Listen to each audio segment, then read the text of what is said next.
Today I have 15 fall and Halloween wreaths and swags for you, so keep watching. I'm Brandy, and this is Making It My Own DIYs. Be a dahlia wreath. I forgot to mention that all of these projects are from Dollar Tree.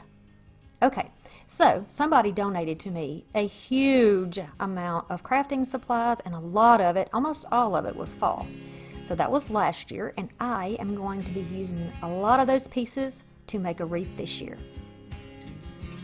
All right, so we have eucalyptus and a variety of leaves, and we have our dahlia with the burlap. This is a 14-inch wreath from Dollar Tree. You can get it in several colors, just whatever's available to you. And then we're going to use some type of ribbon or burlap ribbon to go around the wreath. This color doesn't matter so much because we're going to be covering it, but you can definitely use, whatever color that you like. You can even use scraps. Thank you so much to those of you who went over and watched my video, the Hobby Lobby video. It is not a very popular video for me on this channel, so I know that's not necessarily what my viewers are looking for, and that is totally okay. But if you did come by, I'm going to give you a big shout out for watching that.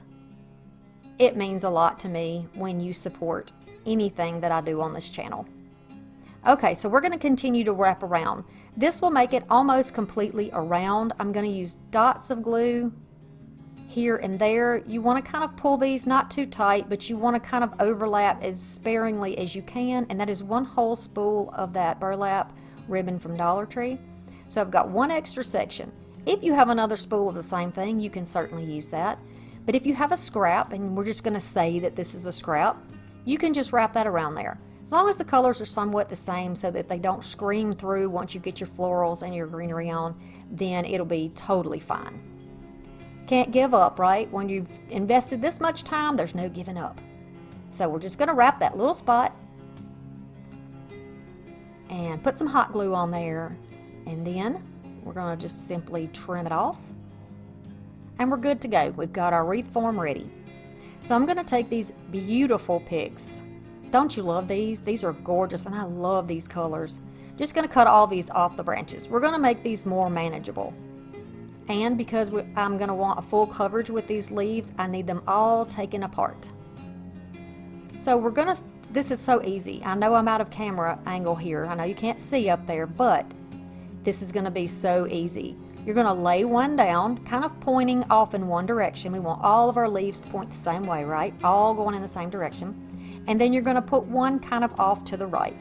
Going to add it a little bit of glue there. You don't have to just burn yourself with the glue. You don't have to pour it out, but you're going to need a little bit, and hold it in place for just a second. We're going to add the next one kind of upward and to the left. Be sure you connect it to the wreath and the other leaf. And then we're going to take the next leaf and point it up and to the right. And this is how we're going to do it all the way around this wreath. And you won't be able to see any little holes or cracks. I used 4 of these picks to do this wreath, and I only had one little spot that needed extra, but I'll show you in a minute how I fixed that. Continuing along here, and you can just trim off the little stems. I could have cut them shorter, so you may want to just cut yours right off at the base of the leaf to save yourself a little bit of time. See, I got all the way around, and I just had one little piece that needed coverage, so I had another leaf in my pile, in my scrap pile, that matches close enough, and you won't be able to see it. I'm going to kind of layer it back behind and glue it down, and there is our wreath with the base of leaves. Now I'm going to take those dahlias and push all the greenery up to the head of the flower, because we want to use the greenery too, and then I'm going to cut them off as close as I can to the flower. The eucalyptus comes off the pick very easily. It just slides right off each one of them. Okay, so I'm going to take the leaves off and then pull this part out. You can cut it off, but it really does just pull right out. I found that out later. Pull the little plastic part off the leaves, and then it's going to be, it fits perfectly over there, so you get a flatter surface to attach. See the 2 different sizes? All right, we're going to start gluing these down now. This is going to be in a 4. 1, 2, 3, 4, north, south, east, and west. I'm going to start off with the largest of the dahlias, and then start working in 4 sections. So I did the top, the bottom, and then I will put one large one on each of the sides, approximately. I don't get the ruler out to do this kind of stuff because I'm not that picky about having it perfect. But you can do it however you like. And then I'm going to take one of each of the smaller ones, add a little hot glue, and then snug it right up against the bigger one. I'm going to use the same pattern all the way around, so it's the top two is large and small, the next two large and small, the next one is large and then small, so we're going on a circular pattern. We're following the pattern all the way around like clockwork. Okay, so I'm going to put a little glue here, and then it's going to be right above that one. So you can see that pattern, right? This is easy, so easy. I'm going to take a piece of this willow, cut it up, and then use little pieces here and there to give us sort of movement in the wreath, to give us a little bit of extra interest. So I'm just going to do the same thing all the way around. So if I do it to one little duo of flowers, I'm going to do it to each set all the way around the wreath. This is very simple. Just take your time. Then I'm going to do the same with the eucalyptus, little hot glue, and I'm going to press it down into the center part going outward of each one of the leaves. Going to continue around just like this all the way around. And I think that the variety of textures in the flowers, in the leaves, in the eucalyptus, which is kind of a plastic, and then the little fluffy, seedy looking willow branches, I think it makes a lot of interest and makes this a really pretty wreath. So let's go to these little, whatever these are, and we're going to cut these off. These were just some scraps from last year that I had in another arrangement. And in the center of each of the little bunches of flowers, I'm going to put one of these little pom-poms, or whatever you want to call these little things. I took the greenery off of them, and I'm going to use that too because that gives it another little bit of interest. It's kind of spiky, so it's a different texture, and it gives it a little more green. I live in the South, and this is still summertime, and we're thinking about early fall, so we definitely still have some greenery, some green in our environment, most of us in the South. So we're going to continue around. Y'all, if you're enjoying this video, I would appreciate it so much if you would share it with your friends or family or on your social media, anybody who you think would enjoy this video. I would really, really appreciate it. It helps my channel to grow. It lets me know that my hard work is paying off and that people are seeing my work and that they're enjoying it. And when my channel grows, I can share back with you by buying more supplies and making more trips to the thrift store and really putting out the best material I can for you. So it's very much appreciated. So we're just going to continue along, and I have more eucalyptus left, so I'm just going to go back in and add it wherever I think I need it. And I really like the way that the green and that little touch of orange on the tips, it breaks up the orange that is in the kind of the peachy orange tan color in the flowers, and then the base of the leaves on here. You can certainly use any leaves that you like, but if you like this almost monochrome look, then those leaves are perfect with these flowers and this other greenery. Be sure that you have some pieces that are on the inside of your wreath as well, not just on the outside. And you don't want to glue anything completely flat down. You want it to have some movement because you want it to appear as though it's real. So this is how it looks. Do you like this? Give me a thumbs up if you like this wreath. Okay, now a little tip. You can grab your little heat gun and go over all of those little strings of glue and it'll melt them straight away and you won't see any of that in your final project. Y'all, my videos come out on Mondays and Thursdays. We have our beautiful wreath. This is our dahlia wreath. And all of our supplies came from Dollar Tree for this as well. I love this. Do you like this wreath? I love the colors. Calendar sign. This is from a package of calendars last year. They do have this in the calendars if you're fortunate enough to find them this year, but I think the background is white. This sign that's on top of here, also came from the Dollar Tree. This was in the summer collection. You're just going to trace that out, cut it out, and then this will fit right on top of that faux wood round. That's what we're going to call it, a faux wood round. Sounds fancy. Have y'all been able to find the new calendars? Because I have not. I don't know what's going on. Okay, glue stick. You know me and my glue sticks. I'm going to go over this project thoroughly, and then I'm going to lay this down on top. Then start pressing it out from the center outward in all directions, and then use my wallpaper smoother to press it down.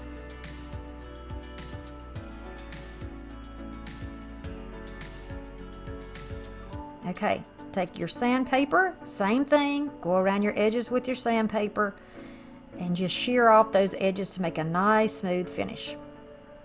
Then we're going to have something to attach this down to that little flat basket or paper plate holder or whatever you want to call that thing. I got it from the thrift store, so I really don't know what it was originally intended for.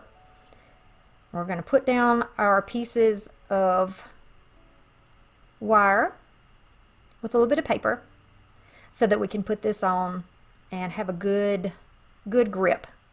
We don't want anything falling apart. So here we go. I've let the glue dry, and now I'm just lifting those pieces of pipe cleaners up so that I can press it through this little piece of whatever. Wicker? Is this wicker? Cane? I'm not sure what it is. We're going to call it a basket. How about that? It's a basket. Then you're just going to twist it down and push it down. Twist and push it down. You want to lay it flat because you want to protect your surface when you hang it up. Okay, it already looks fantastic, right? You could leave it just like this. You could go to Dollar Tree and get a $1 pick that's already put together for you. How simple is that? I'm taking a pipe cleaner, but you can certainly use wire or you can use jute, whatever you want to use. And just go ahead and secure this down to that basket right in the top center. All right, flip it over, turn that little knobby piece up so it's out of the way. We don't want to see that in the front. And then clip it off. The next thing we're going to do is work on a little bow. This is the same bow that I showed you earlier. I'm showing the same bow in a lot of projects because it seems to be the most easy one for people to understand and replicate. And it's such a simple bow. When you're doing a style that's not real fancy or glamorous, it really does fit into a lot of your decor pieces. All right, so I'm dovetailing the ends. By the way, I have about 1.5 feet of this plaid. This came from Dollar Tree. It's not as good a quality as the orange that you're going to see me cut next. This one is some fantastic ribbon. I should have gotten a lot more of this, and this is leftovers from last year, by the way. I haven't found the new ribbon this year. And fold it over and dovetail it. Look how thick this stuff is. This is nice. Very nice ribbon. So I'm going to loop them over like this. Hold it in the center. And then pinch it down. Simple. Use whatever bow technique you like, whatever type of bow you want to do. I'm showing you a simple version to make life a little bit easier. I'm going to do the same thing with the plaid. We want to stack them on top of each other. I'm going to take a little piece of jute scrap that I have, and I'm going to tie it down. Do y'all save your jute too? I save stuff. I save the little hangers that come off of things. I save all kinds of stuff. Yeah, I do. I think that's kind of common for crafters though. All right, you're going to at least want a double knot in there because you don't want it to come apart when you are trying to fluff it out.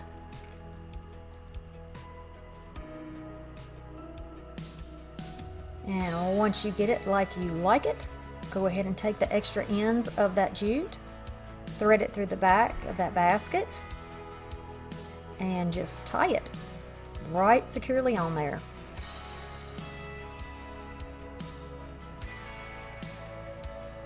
You can trim off the extra pieces.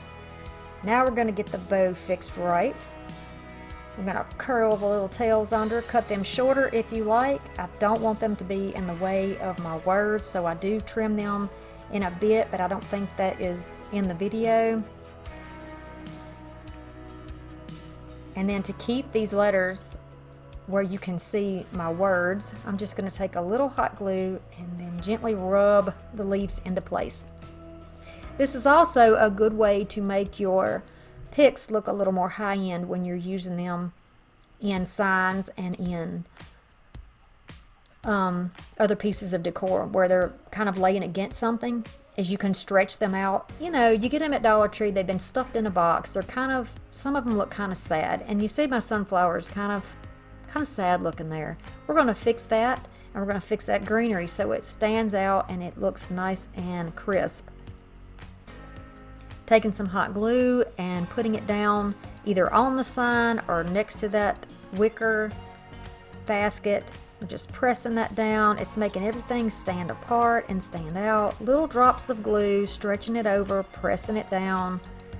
You see how the leaves now will stand out a little bit more? That looks more high-end, just in my humble opinion. And also, my flower looks kind of sad, so I'm just going to take a pencil and my fingers with a little hot glue and just put those layers together so that the top layer will pull upwards on the bottom layer and make it look a lot more together.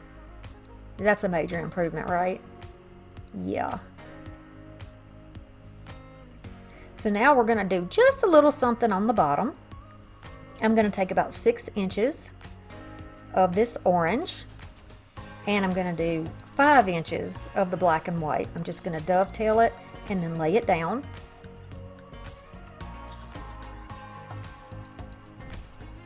I'm going to do them both. Then I'm going to use some hot glue to attach them together on the bottoms. This is why you want one to be shorter than the other. Put the longer one in the back. This way we can see both layers. And I'm just trying to get an idea of how I want these to be splayed out or displayed. And I think I want to put them right under the edge. Now this will be sandwiched between the basket and the back of the sign. So I don't want to damage my basket. I'm going to glue this down to the back of that sign. And there you go. Press it down.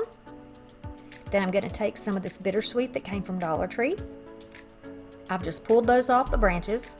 I'm going to add a little hot glue, and then here and there I'm going to add the bittersweet. It's so pretty. And just pop those little bits of fall all over the sign. I'm going to add some to the top as well.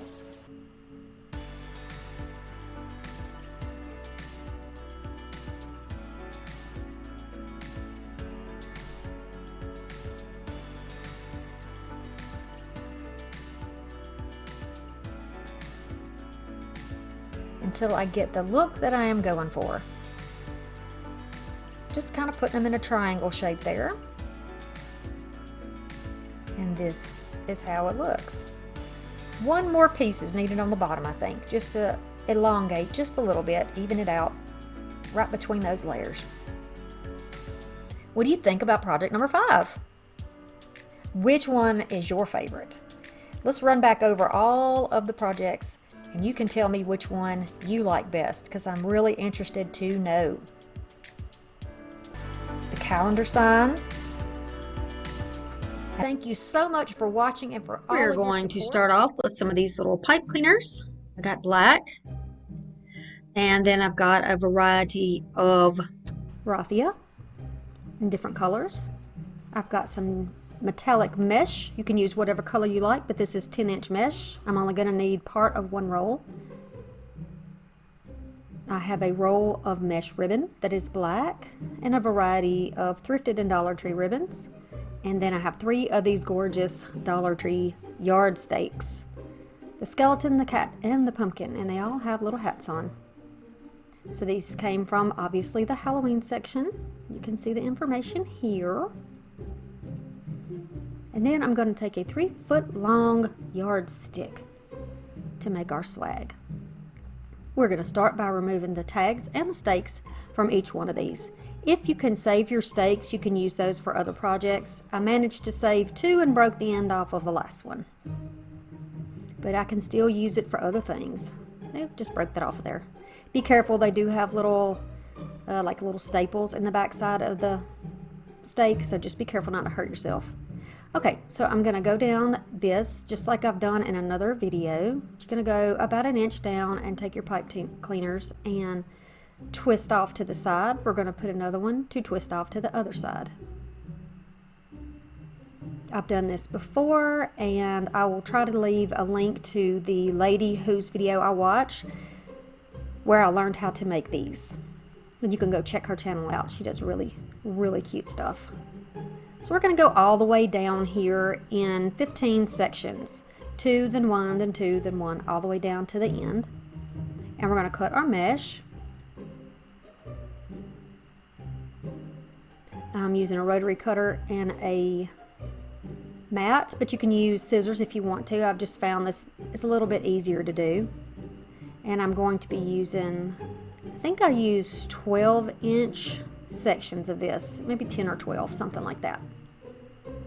And I'm going to make a whole bunch of these. I will try to count them and give you the information in the description box, but you would just want to be sure that you have enough for all of your little wires there. Alright, we're going to have something to secure these onto our swag, so I'm using these pipe cleaners, some hot glue, and little scraps of paper that I've already got cut down. I like to use scraps from like the backing of stickers and things like that that come from Dollar Tree, and just cut those into strips and you can use them again. And we're going to do that to each one of these. And then set them aside to let them cool, because you don't want to be twisting those around while the glue is still wet, because they'll just pop right off. So while those are drying, we're going to start with our cruffles. What you're going to do is take your mesh, you're going to roll over 2 or 3 times, and then take your fingers and do like your little tickling motion. Walk your fingers down that mesh, flip it around, twist the other side 2 or 3 times, and pinch it in the middle. So you almost have like a little bow tie, but that neatly tucks in all of your loose frays in the inside. You're going to do the same thing with each one of those. If you've got a bunch of clips and you want to do this all before you start attaching them, you can certainly do that, but my experience with this mesh is that it will attach and crawl onto everything you have in your craft space. So if you don't want a big mess, it might be easier for you to do one bundle at a time.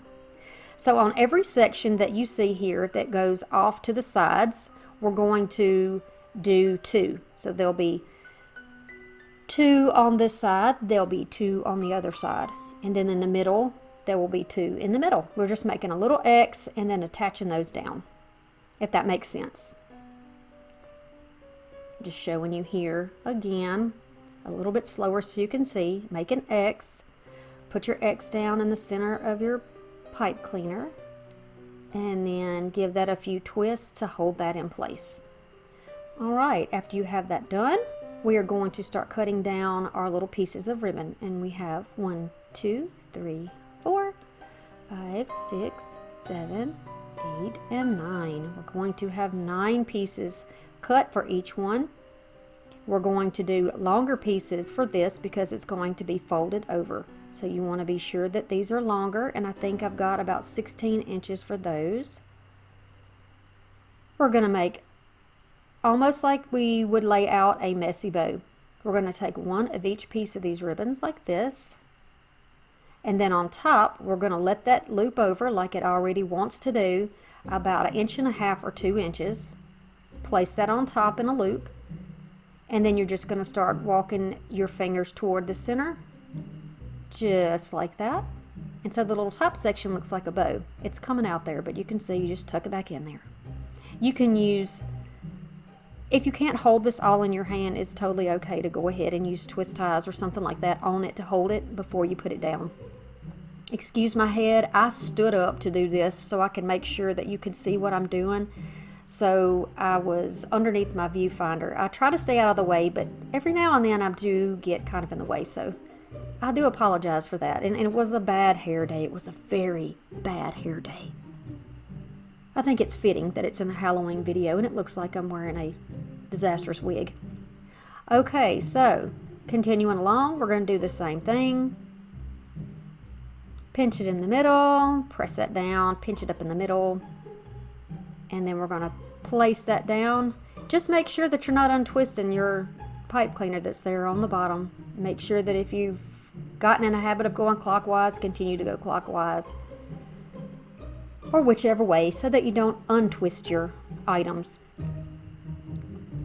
I hope that made sense. I think I need more coffee. Okay, so continuing along, we're going to skip the middle sections. We're only going to do the sections that lay to the side.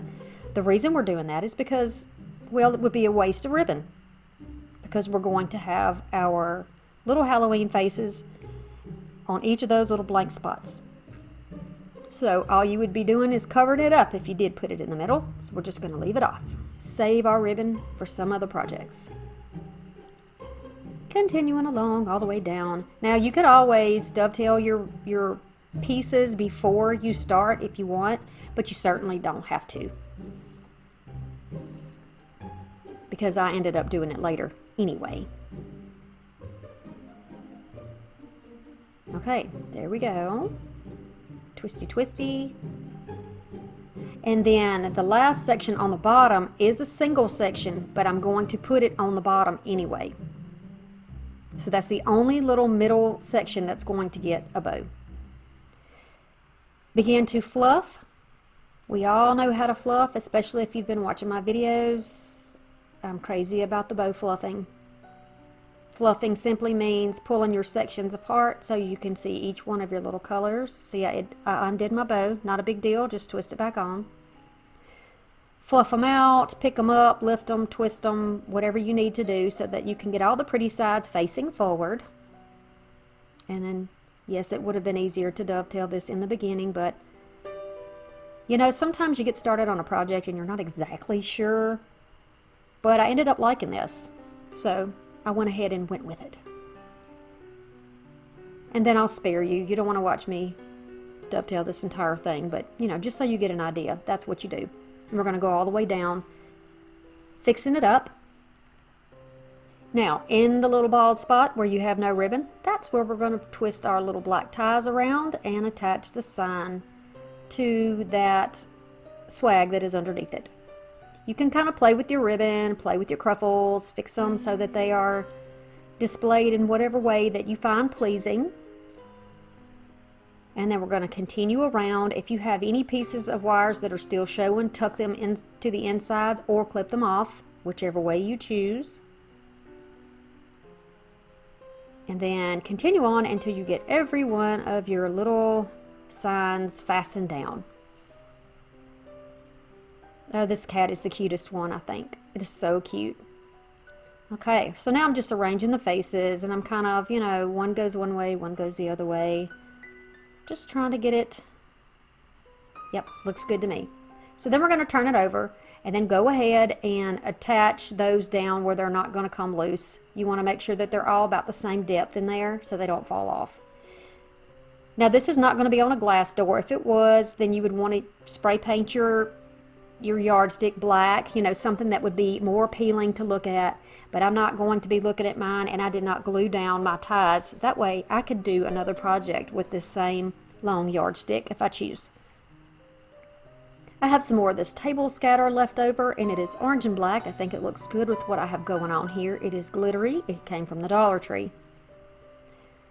I'm just going to, first of all, cut down some of these pieces and cover up the little holes where the hangers were on these stakes. That's where the price tags were. I really don't know any other reason you would want it there. I guess it was just for the store to show them, maybe. I don't know. But I can't think of a good reason why a stake would have a hole in the top. Anyway, moving along. You can use any ornaments you want to, or you don't have to use ornaments at all. But to embellish, I thought ornaments would be really cute. And these are the ones that you can get, of course, at Dollar Tree. And they come in these little tubes, and you can get a variety of different ones depending on what stakes that you choose. Whatever will match what you have going on in yours. So I've just chosen black and orange for mine. We got a little bit of glitter in the signs. I'm not a big glitter person, but I think at holiday time, especially like Halloween and maybe some at Christmas, I think it's whimsical, you know, it's fun. Those are holidays that are supposed to be fun. I'm not into anything that is scary and that would, you know, gross you out. I guess, I don't know if people even use the term gross you out anymore. I'm 48 years old, so that is something that I still say. I just like the stuff that's cute. And I have young kids in my house, and I don't want to scare them to death. Okay, so if you remember my last video, I did the little cauldron. We made the fire underneath. Well, it gave me an idea that it would make also something really cute to put on this sign. So I'm going to just put this around my hand, 3 colors here. I'm going to do it all at one time, and I wrapped them around about 10 times. And then once I get to the end, I'm just going to trim it off. And I'm going to tie it up the same way as I did before. Just making sure that my loose ends are definitely in there. Use whatever colors are going to coordinate with what you have going on. So I'm just going to tie that in a double knot so it doesn't come out.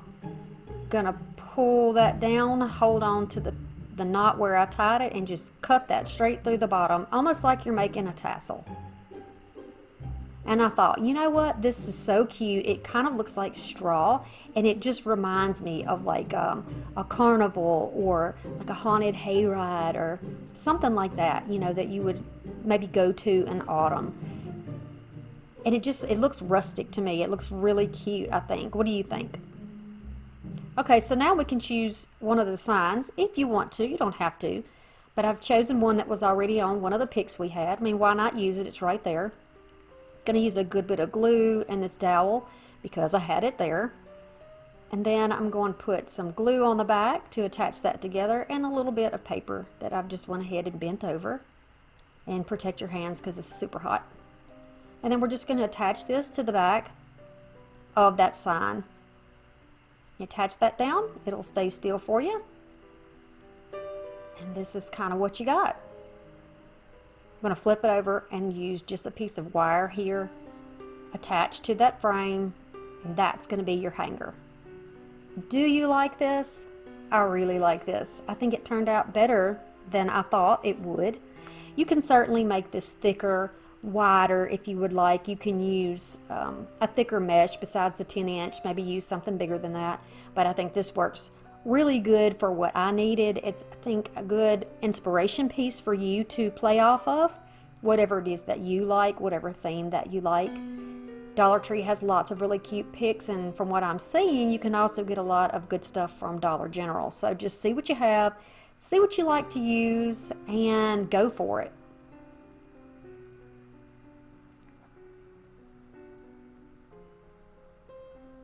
I love vintage Halloween. I've been doing it for a few years now, and I really love it. I think starting with the Victorian witch hat.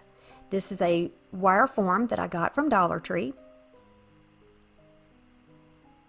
I'm going to give you some measurements here so that you can find something similar if you don't have any at your Dollar Tree.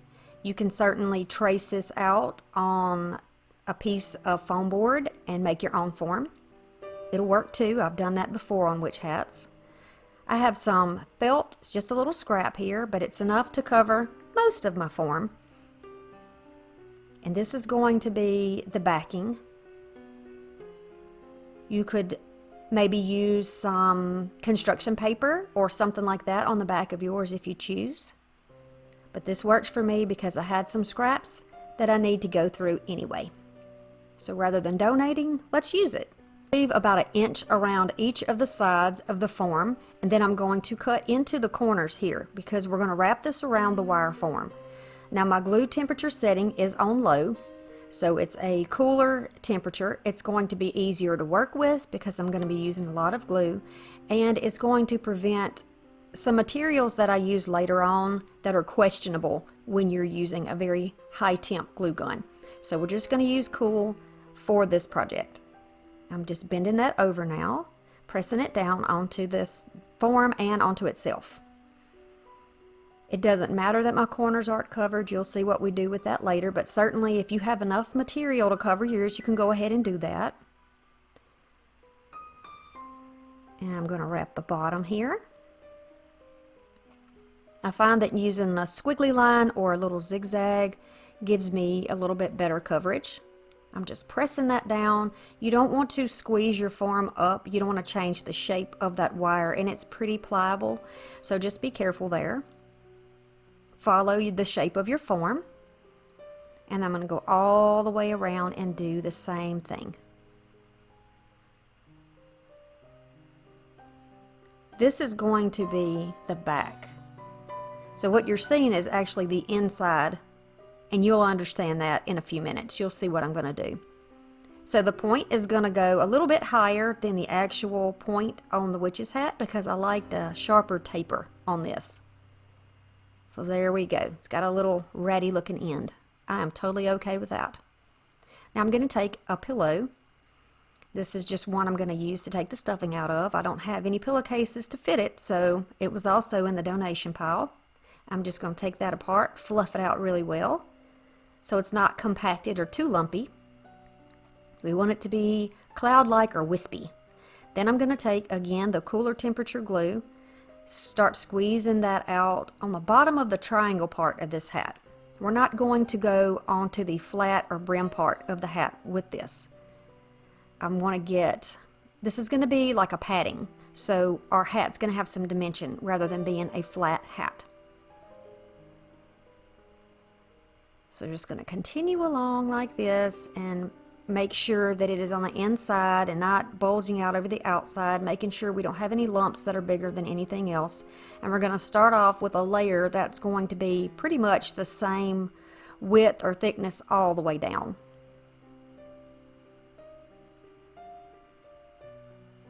I'm going to continue along, and you can see that we have that nice and covered. We can still see all of the black edges, and that's good. We want to do that. Now about halfway down or 2/3 of the way down, we're going to start thickening up on that section. That's going to be a little wider, just like it would be with a regular hat. It's going to be wider at the bottom because that's where your hat goes. That's where your head goes. Okay, so I love this contact paper. It came from the Dollar Tree. I've seen it used on lots of videos and lots of projects, but I thought what a beautiful, shabby chic witch's hat this would make. So that's what we're going to do. I'm going to peel this apart, and you're going to see that I have a little bit of a problem here getting off a clean finish, but that doesn't matter. That's not going to show. It's going to be kind of trimmed off. So you see there on the side, a little messy. That's okay. All right, so the pretty side down. Now I'm going to put the fluffy side of the hat down on top of it. So all of that batting is now on the adhesive side of that contact paper. Now I'm going to trim this out as well. Just going to start by trimming in the bottom, and I want to leave more than an inch on the sides. I want to leave more of like probably 2 inches because we want to allow for the room that the batting on the inside creates, or that pillow fluff. We don't want to squish it down till it's flat. So just pulling it and wrapping it around, pressing this down. My contact paper stuck just fine to this felt. If yours does not, go ahead and use a little bit of that glue or maybe some spray adhesive to help tack it down there. So I'm just going to wrap that part, and then I'll show you what I'm going to do with the brim there. I'm pressing it down, then I'm going to cut and fold it down. That way I can still create that curve on the bottom. So see there? Now we still have that nice flat front, just like this, and we have the curve. So making sure that the batting is not in the brim, go ahead and pull that down and start pressing it down on the felt on the bottom of the back of that brim. Now you can either trim off that extra on the bottom or you can wrap it around. It won't matter. I'm just wrapping the tip up there, elongating that hat just a tad, and you can see that it's padded. It's got some dimension, and I love the look of it. It came out exactly how I saw it in my mind. And you know, when you're crafting, it doesn't always turn out that way. You start with the idea and you think, I'm going to run with this, and then you go completely off course and you do something else. I like it when a plan comes together. Okay, so we're going to start with this lacy black trim. This came from Goodwill. You can get yours wherever you like. Then you're going to start laying it down. Now I want that, excuse my head, I want that line down there close to the bottom for my first row, because we're going to layer this going upwards, and I want it to be thick and lush. So that means we're going to have to layer it pretty tightly in here. Now because I'm using a cool temp glue, that bead of glue will sit right there on that. If you use hot glue, it's going to run down on your table and you're going to make a mess. Going to continue along just like this, layering over the top about probably 1/4 of an inch, I would say. You can see where I'm running that bead of glue for each one of those layers, and you can do it all the way up. Keep in mind this is a curved, and if you're using a straight piece of ribbon, you may need to kind of bunch it up a little bit to get it to fit the curves of your hat. Okay, so we're going to cut it a little bit longer because we want to cover up that top piece. So you're just going to fold your lace over and press it down. That's going to give it the little black edge there. Just going to tuck under here and then keep going. And I'm going to do this process until I get up where the hat meets the brim. So the base of the hat, the triangle there, meets the brim. Easy enough, right? And I think one more run will be perfect. Y'all have to excuse my head. I'm standing up because I had to raise my camera way up high to be able to get this in the view for you. Okay, so same thing here. It's curved. We're just going to curve it on around, let it do its thing. We're not going to see it from the back, so this is not going to matter. Now, I also found this pretty mesh at Goodwill as well. And I thought, well, it's a piece of, I guess, sheer material, sheer fabric. I'm just going to kind of accordion fold it or gather it up like this. And we're going to tie this to make like a sash around the hat. Now, I did not have any longer piece than this. I would have loved to have it hanging down like a veil, but I didn't have enough for that. So I'm doing what I can with what I've got. I had to use it on this piece though. Clearly it had to be used. It's very Victorian.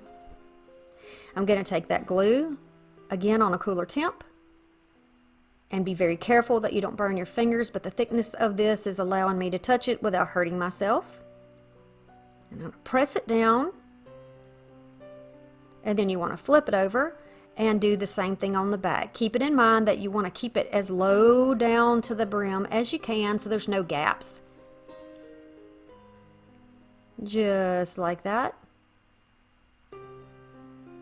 And by the way, if you're looking for any of the products that I use, most of my tools can be found linked below in the description box.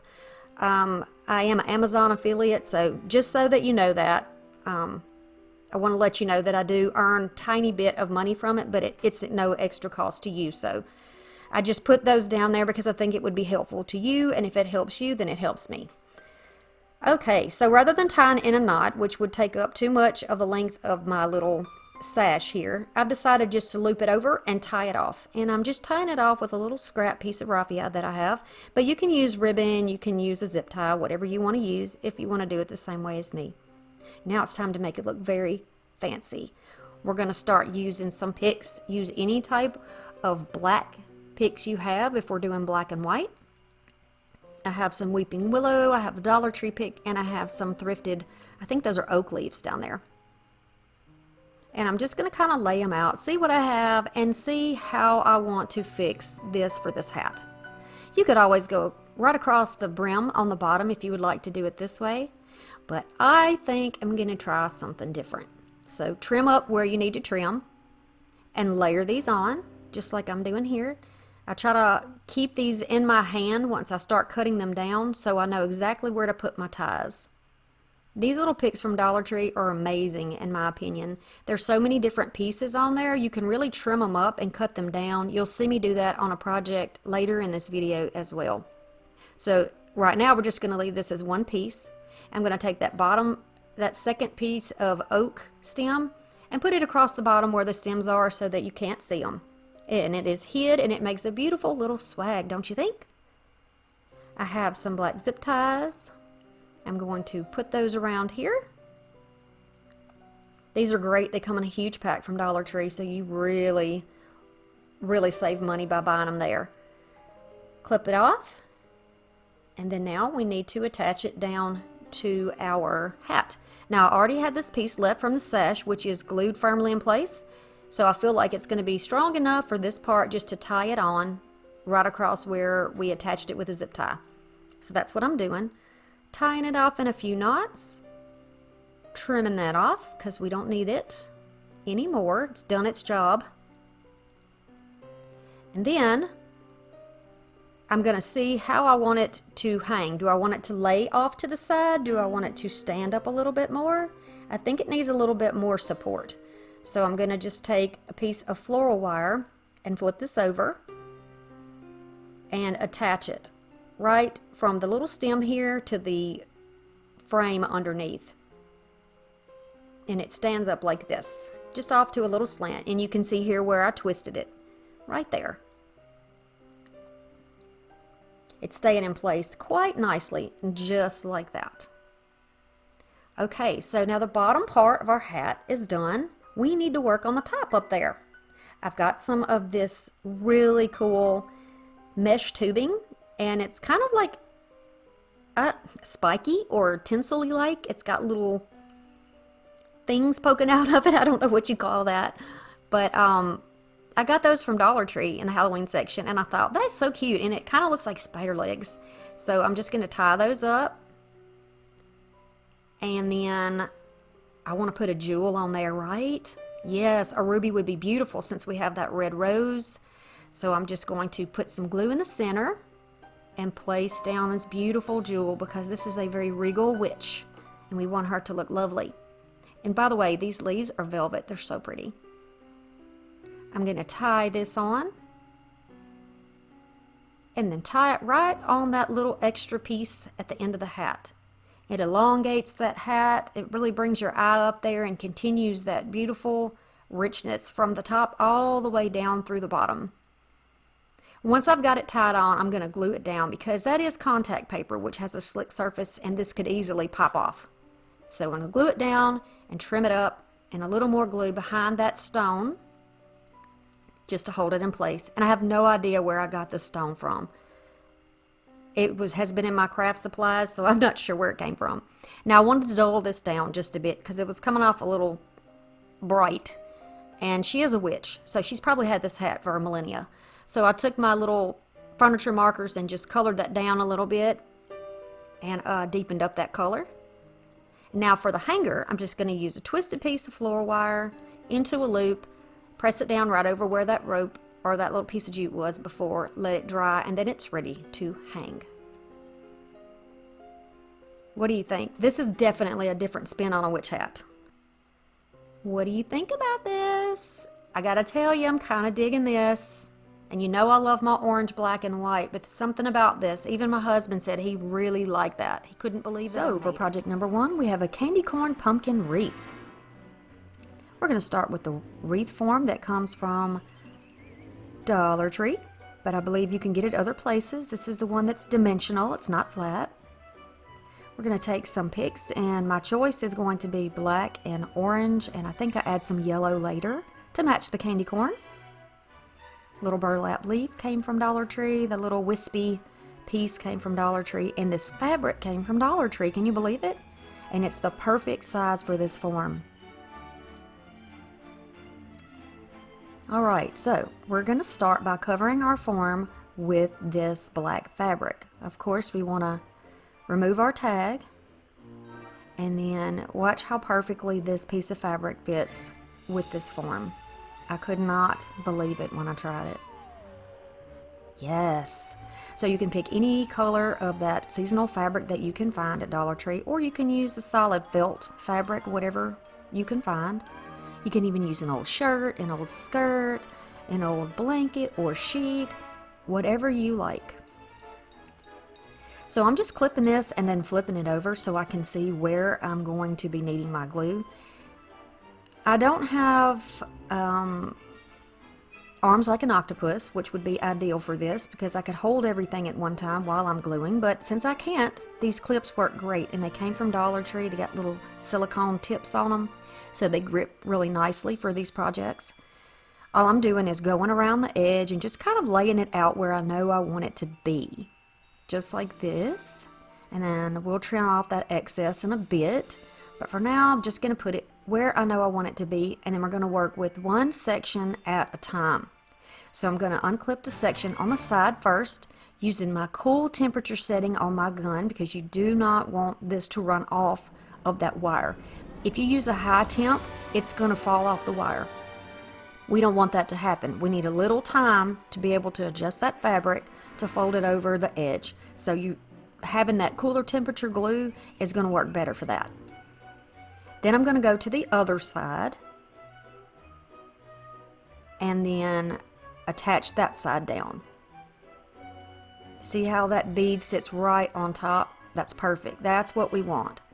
I'm not going to stretch it too hard, because if you stretch too hard, these frames will bend, and I don't want to change the shape of this pumpkin. So I'm just going to follow the natural form and wrap around the edges.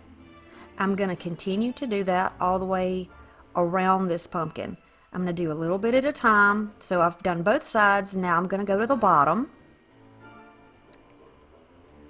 And you get the idea here. Folding it over, squeezing it down so that the glue goes on both pieces of fabric and on the wire form. So we're going to continue around like this. I wanted to let y'all know, guys, this is a little hidden giveaway. I'm having a 5,000 subscriber giveaway, so if you haven't subscribed, be sure that you do that. I'll be giving you more details later on that, but I can tell you that the giveaway is going to be a box full of goodies, things that I have thrifted for crafting, things that I've picked up from Dollar Tree, extras, there'll be ribbons, probably transfers in there, maybe fabric, tools, paints, all kinds of things. So when we get to 5,000 subscribers, we're going to have a giveaway. Stay tuned so you'll know what to do. Okay, so when we get up to the stem and we've gotten everything else glued down, I'm just going to clip there around the stem so that I can trim off everything and still have a little bit on the top to work with. We're going to do that in just a second. Sharp scissors really do help. I've heard that you can sharpen your scissors by cutting on a piece of sandpaper or cutting on aluminum foil. Now, do your own investigating to see. I don't want anybody to ruin their good scissors, but I have used it on sandpaper before on my scissors, and it works great. So try that at your own risk. Alright, so just around the top here, now I have this little flap for the top of my pumpkin. It isn't the perfect fit, but it'll work for what I need. I'm just going to fold it over. You can see I'm a little bit out of camera range, and I apologize for that. I think I've gotten much better. If you've watched my videos from the beginning, I've gotten much better about trying to stay where you can see me. But, you know, sometimes in the heat of the moment, things happen. Alright, now there's a bunch of different types of ribbons that you can use. Whatever you want to use to trim yours out, you can. I just tried a few different types. I like this particular ribbon because it's wide enough that I can put glue on it and put it right down the center of those wire pieces without any glue coming out the sides. If you use a very thin strip, you might have an issue with glue seeping through. And I'm always striving to make a high-end look, and I want to show you how to do those little extra things to give you a high-end look. So we're going to start at the top, right beside the stem on that first ring, and you can almost see through the fabric here, so you can see it. You just want to lay that down and add a little bit of glue as you go. You don't have to put a whole string of glue there unless you just want. I found that with the cooler temperatures, when you put a dot and then pull down to another dot, you pretty much get a little stream anyway. It's just like a little string, but it's plenty to hold that ribbon in place. Then nothing will show through. There'll be no bulk from the glue underneath, and you'll get a nice smooth appearance, and that's what we want. So we're going to go down just like this. Going to flip it over, add some glue on the underneath section, and then press it down. And then trim off right there. So the ends are on the back side, and it's nice and smooth. Going to show you again. We're going to start here, a little bit of glue, press it down and squeeze it to the back. Some of the glue goes to the back of the form. You can see little string, little spider web of glue between the dots, and that's perfect for this. Going to add some glue here, flip it over, little dot of glue on the back, squeeze it down, and trim it off. Be sure you use those clamps when you need them. Alright, this is it when it's completely finished on the base of the pumpkin. Now we're going to use a little bit of this burlap. Use whatever you have. This really doesn't show too much in the end with the design that I use, but whatever you decide you want to use, you could wrap with ribbon or burlap or jute, or leave it just like it is, whichever way you want to do it. But I like this black burlap, so I'm going to add this to the top. And it's this particular burlap, I'm just going to be honest, I can't remember where I got it from, but it is ridiculous to work with. It is really, I can't. So it's best that I use it up, right? Why not use it on a place where it really doesn't show that much? It frays, it comes apart, and it has that white backing. I can't. Anywho, moving along. So now we're going to make a little swag for the top. And here we have this nice and glittery pick from Dollar Tree. I think it's called Willow, I'm not sure. But they have these in a couple of different colors this year. And I'm going to take my thrifted oak picks and just lay those around to see where I want them to be. And you can see that I've left an open spot in the middle, and then we have similar sides. I'm going to say similar. They're definitely not identical, and I'm not trying to make them identical. Using a black zip tie, which also came from the Dollar Tree. I'm going to cinch those down really tightly. I do, by the way, glue that leaf back on. And decide where I want to put it. Look at this. Ugh, the fallout. It's horrific. Ah! Okay. Now, you've seen me make this. If you've seen my last, let's see, which video did I do where I made all these little things? Oh, yes. It was a vintage Halloween video. I'm going to take this and wrap it 20 times around my hand. These are pieces of raffia, a black. If I'd had a white, I would have added that in there, but I did not have any white. I'm not even sure they make white. Tie it in the center right here with some jute in a double knot. Trim it off. I'm going to press it down so that I can see where the center would be, and I'm going to cut right through that center there.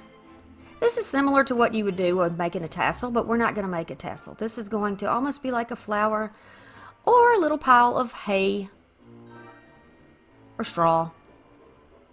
It's just really cute looking to me, and it looks rustic, and it reminds me of, I think I've said it before, but it just reminds me of something carnival-like. I don't know. Alright, so I'm going to wrap that around. It's convenient to have that jute long enough that you can use it to tie. And I don't cut that stuff off until the end, that way I can use it if I need to. I'm going to fluff it out a little bit. It's a nice little filler. I think it gives some great color there amongst all the black. Okay. Now I'm going to take this burlap leaf. I think this is a maple leaf. Really doesn't matter. It's orange and it looks good here. It's going to break up some of that black. I'm going to press it in with that long little wire piece on the back, and then just kind of fluff that other stuff over the top. I've got a variety of gold and yellow flowers here. I also have an orange flower that you'll see in a second. These two branches are thrifted and they are identical. So I'm going to pull the same branch off with the same little pick part off of each branch. Do you see what I'm saying? Yeah, they're identical. And I'm going to put one on each side. And then fluff it around a little bit to get it where I want it. I didn't have to use glue because this fits right down in the other stems from the other picks, which makes it great. But feel free, if you're going to hang it outside where it might get some wind and weather, that you would, go ahead and use a little hot glue there. But I don't need it for that because it's going to be indoors. Look at this beautiful orange thrifted flower. Love it. Rather than shoving that down in that pick, which is already pretty tight, I'm just going to use a little hot glue on the back. And this is still my cool temp. I'm enjoying using the cool temp actually. And then I'm going to put my flower right down in there. I'm just going to press it down for a minute until that glue has a chance to set up. So now we have a beautiful floral spray for the top of our pumpkin. Love it. But we're not done yet. We're not done yet. Okay, so I'm going to take that jute, I'm going to wrap it around that wire frame and then tie it off. Just like that. Trim it down and then a little hot glue to keep that knot from slipping. Once it's cool, you can flip it over so you don't glue it to your table. And I need a hanger. So right in the top, there's a piece of the wire that is still easy to expose underneath the burlap. So I just press it down a little bit and then wrap a piece of that coordinating ribbon, the same ribbon, to make a hanger. Just like that. And I'm going to cut this at a slant because I want the knot to be at the top. I like the look of that. So that's what we got so far, but we have one more thing we're going to add. But you can stop there if you like. Okay, so the icing on the cake. Dollar Tree has these cute little signs. I was lucky enough to get 2 packs, and they're different. The signs are shaped differently. It's going to fit nicely on the sign, I think. So I'm going to just take my little tie here, go right underneath my swag, and then attach it down and then trim it off. It's hanging from a wire, so you really could adjust that up to make it shorter or down to make it longer. But I love the look of this. What do you think? Here's our beautiful candy corn pumpkin. Once again, I'm so happy that you stopped by my channel, that you leave me love and support. And I hope to see you again very soon. Okay, so now here is our copper bicycle wheel. All fixed up. I only did the front because no one's going to see the back. I'm trying to be stingy with my paints. Here's some more of those picks. These are some thrifted picks. They are maybe grapevine. I'm not sure, but they came off of another wreath that I picked apart as well. Love doing that. If you're at a thrift store and you just think to yourself, gosh, I really don't need another wreath, but I love the greenery, buy it anyway. It doesn't cost much. You can take it apart. You can use your greenery on another project, and you can use a wreath for something else. It's perfect. 2 for 1, right? Okay, so we're going to do zip ties instead of using wire this time. It saves me a little bit of time. I have an abundance of zip ties, so this is what I'm going to do. This is not going to be completely covered. It's going to be more like 3/4 in greenery. And then you're going to be able to still see part of the wheel, which I like. And you can see there's a little part there where it was still attached to the wreath that it was on. So I'm just going to cut that off and get it off of there. And now I'm going to choose the next little one. I chose the top one because it had berries in it. This little piece does not have any berries in it. I want to keep it balanced, so I am paying attention to that type of thing. So I'm just going to lay this over the wire from the other pick. And then I'm going to take this one, kind of curve the branches a little bit, make sure that's what I want. And I do like that one. So I'm going to zip tie that on. It's overlaying that branch that's underneath it as well.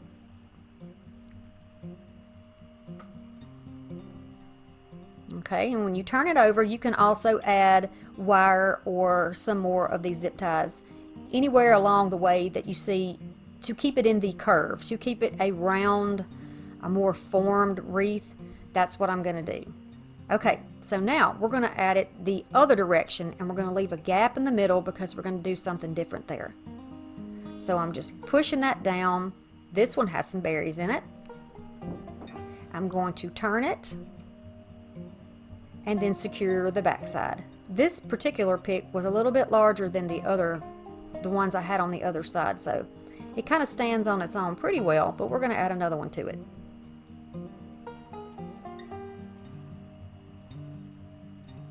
Okay? So now when it's hanging, this is how it is going to look. You can see that it's like 3/4 covered, and then that top, say 12 o'clock to 3 o'clock, is going to be open. There'll be nothing there. Now I'm pulling those out. They are on wires, so I can pull them apart and fluff them up and make them look nice. Going to make them stand out a little bit more, like a pretty fluffy leaf pile. Now we're going to work on this section. We are going to make a funky bow. So I'm going to choose a variety of beautiful ribbon. This one came from Dollar Tree. This orange, like a burnt orange, it came from Dollar Tree. These coordinate nicely with these colors. This is a thrifted piece of ribbon. It's like a silk on wire. So this is going to be with it. And then you'll see me adding some more on shortly. So what I'm doing is taking about 18 inches of the ribbon, and I'm going to fold it in half and start making me a pile down there. 18 inches of each one of those, laying them down. You can make it longer. You can do 2 feet. You can do, however big you want your bow to be. I'll show you what I mean in a moment. So I'm going to use a couple of different ones. I ran out of my plaid, so I had to actually just use one of those, but I'm going to fill in with something else.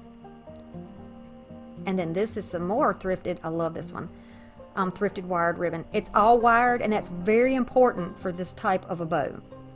So you're going to hold your bow up. You're going to go down about 4 inches. You want your tail to be longer than the bow.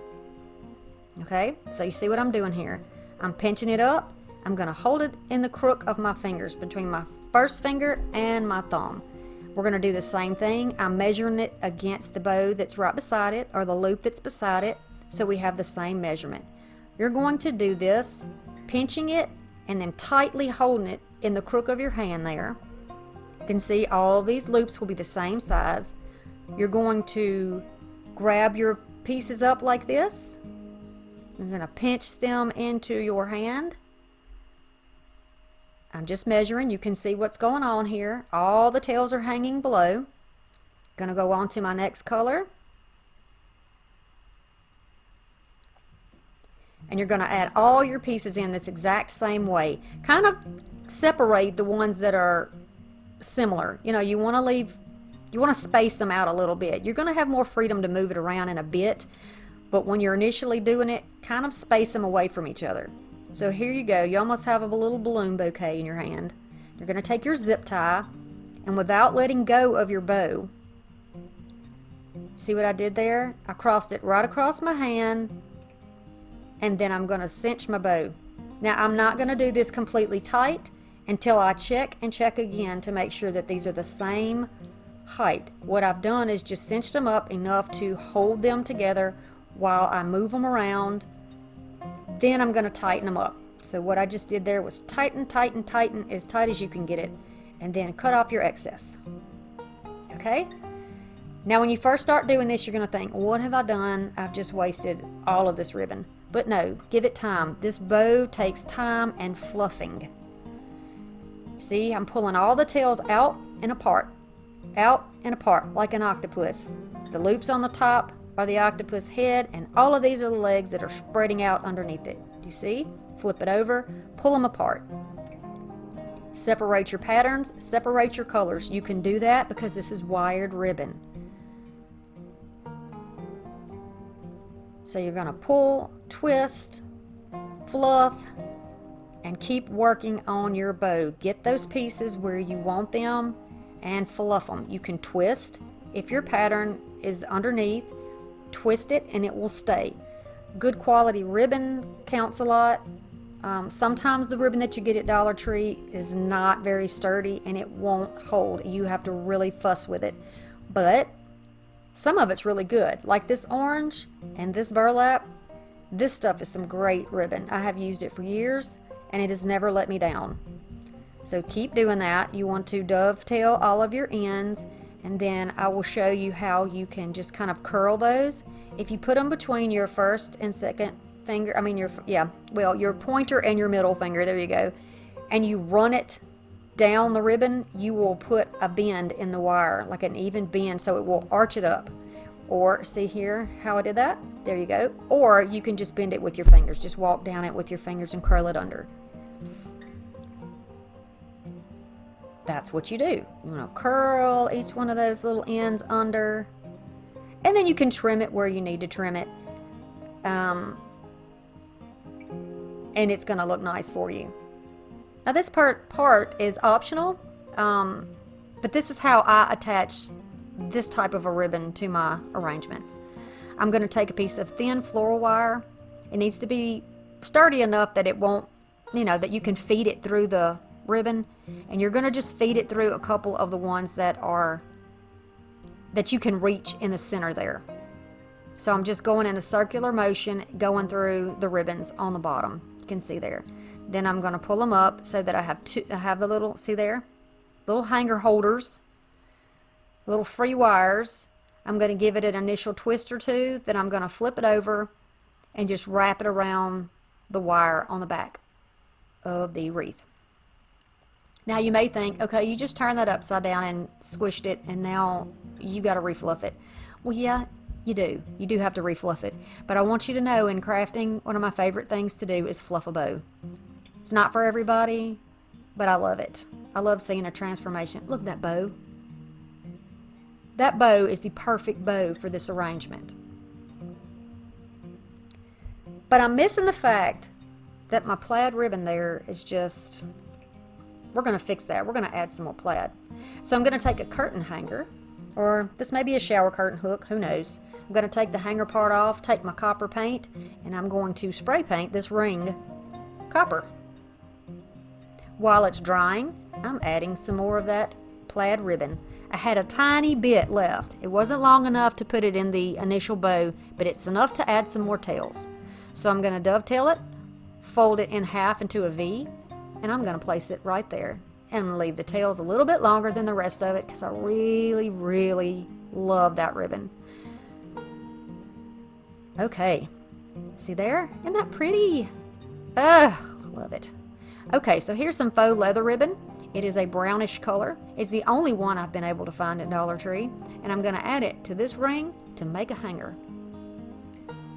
I've seen these on items at craft stores. And I thought, I can definitely do that myself and show you guys how to do it so that we get a more high-end look without paying $50, $60 for it.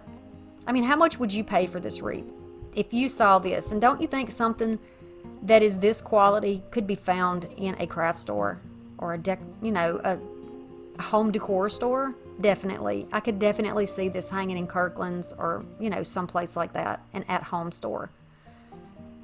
So you're just going to feed this through the top, pinch it down.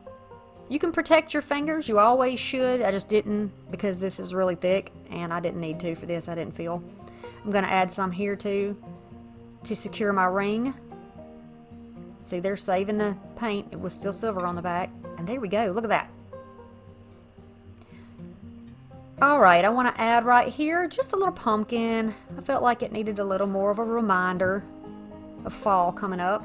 I'm going to put that partly on the ribbon and partly on the frame and on the leaves that are underneath it and press it down. And there we go.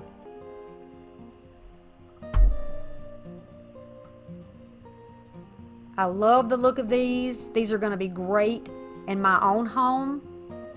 And I hope that this is something that has inspired you to do something with some Dollar Tree items. Now we're going to do a cottage basket wreath. I always try to save what I think is the best for last because I want to see who's watching my videos all the way through. So if you're still here, yay. So happy you stayed because I got a good one for you. I'm going to use a thrifted basket. I'm going to use a combination of thrifted and some recycled and some Dollar Tree greenery for this project. Plus I'm going to use this napkin, and it's just a plaid fall colored napkin that I got from the thrift store as well.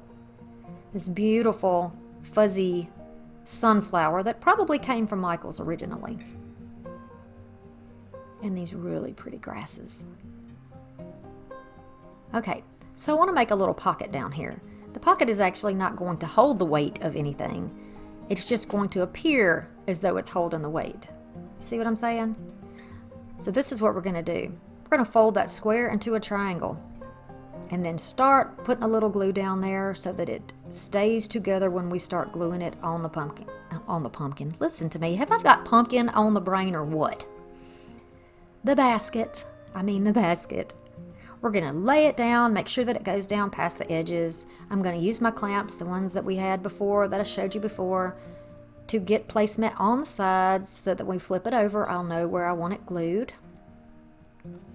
I'm going to use my glue gun, still on my cool temperature, but you can use hot, whatever you want to use, and start placing that down. You don't want to pull too tight because you don't want to distort the shape of your basket. Now this is not a flat basket. It actually has a little bit of depth, probably about 3 inches of depth. It just looks flat, if that makes any sense. You'll see when you start putting the flowers in and I flip it over, you'll see what I mean. Now however you have to do this, do it. As long as it's glued down, if you want to cut off your edges, you can certainly cut them off, or you can leave it in place like this so when you take it off, you can use it for another project. That's what I intend to do, so that's why I'm doing it this way. I'll still have pieces of fabric that I can use.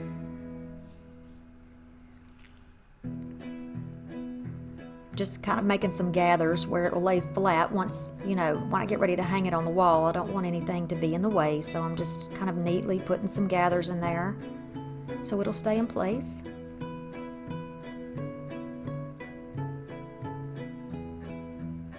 Simple, simple. Probably did not need to show you all that, but you get the point.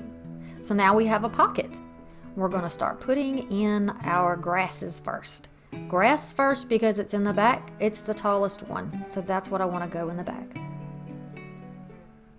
It's not secured down yet. We're going to take some floral wire and wire it to the basket, or zip ties, or you can use pipe cleaners. Zip ties is what I'm using. You can get a big package of these at Dollar Tree in a variety of colors. I have black and I have white. So this weave is kind of an open weave, so I can actually place this down and secure it to the back quite nicely. I'll get everything secured, and at the end of the project I'll go back and clip off all of the extra. Now what I'm doing is kind of digging down to the bottom layers so that you don't see these on the top, and just going over the bottom layers, the bottom bulk of it, and then securing them on the back. Leave a little bit of slack in there for adding more flowers to it, just a little. You can always tighten it up later when you need to. You're almost making a form to attach other things to. You want it to be sturdy. Okay, so here we go, adding this big beautiful single sunflower. I'm just pushing that down in there, right behind where that one piece of grass is. You can see the bottom of the stem's behind the grass. Then I'm just going to loop one of those ties across the bottom of that stem, and then in the back I'm going to tighten it up so that it doesn't fall out. I have it intentionally slanted to the side. Everything doesn't have to grow straight up. It doesn't have to be arranged straight up. Now, if you happen to have a pick that is large, but you don't have a whole bunch of individual picks, just cut it apart. Simple enough. If it's scissors, if it's plastic, you can use scissors. If it has wire in it, just use your wire cutters and trim it off. And then we're going to start adding these pieces in here or there. This is my rustic cottagecore basket wreath that I adore. I love it. You can see here I'm trying to wiggle it down a little bit so that it gets into one of those other zip ties, and then pull it down. It's not going to go anywhere. This piece will not be outside. This is not an outdoor wreath. We have a lot of humidity here in southern Alabama where I live, and I have a feeling it would be mildewed or moldy. My white fabric would be turned all shades of yuck. So this is going to be in the house.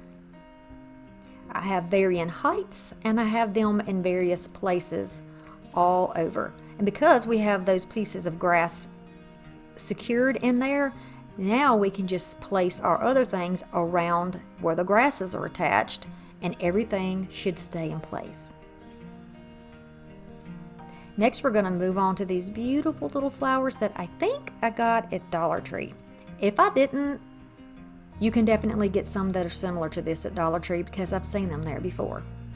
You can see my little bullnose pliers or side cutters, whatever you want to call those. That's what I use to cut everything. They're really strong and good and durable. So I'm going to start adding in these now. These are in little clusters and I think they're just gorgeous. They're very wild looking to me. They look like something I would see growing on the side of the road. I just love it. Again, think about that. Think about nature as your inspiration. You know, if you're walking down the road in the country, what do you see? What's growing in the ditch line next to you? What do you see that's just makes you stop and look at it? You know, makes you stop and pick a flower. Those are the things that bring us comfort that we really love, and those are the things that we need to surround ourselves with. Those are the things that bring us true joy. So that's what I try to do with my decor. And I want beautiful things in my home. I don't want to spend a lot of money. I know I don't have to spend a lot of money. And I want you to learn that you can do the same thing. Okay, now for these little berry picks. I'm just going to add those here and there. No rhyme or reason. Just like with the flowers, really no rhyme or reason. We're doing it like Mother Nature. We're doing it like God intended. Just here and there, wherever it can find the sun, that's where we're putting it. Nice. Now, I know y'all have Dollar Tree bags. Y'all can use these for stuffing. Recycle, ladies and gentlemen. I'm just kind of rolling these up, folding them, flattening them out, and pressing these down to form the bottom. Then I'm going to take some of this Excelsior grass and stuff this all on the top. You can also use those hula skirts from the summertime from Dollar Tree. They'll work good here too. So they're just crumpled up and they just look like straw and weeds that are starting to die back. I think it's perfect for this. You can use moss if you want, but I really like the color of this with the rest of it. I think it's so pretty. Now we need one more thing in here. We need some vegetation. We need some gourd or pumpkin in here. So I'm just trying it out with a little pumpkin, which would go great. You could just put a dowel in it and poke it in there. Or my gourd that I got from the thrift store already had a pick in it. So there we go. I'm just going to stick that down in there, and I like it. I think it looks good. What do you think?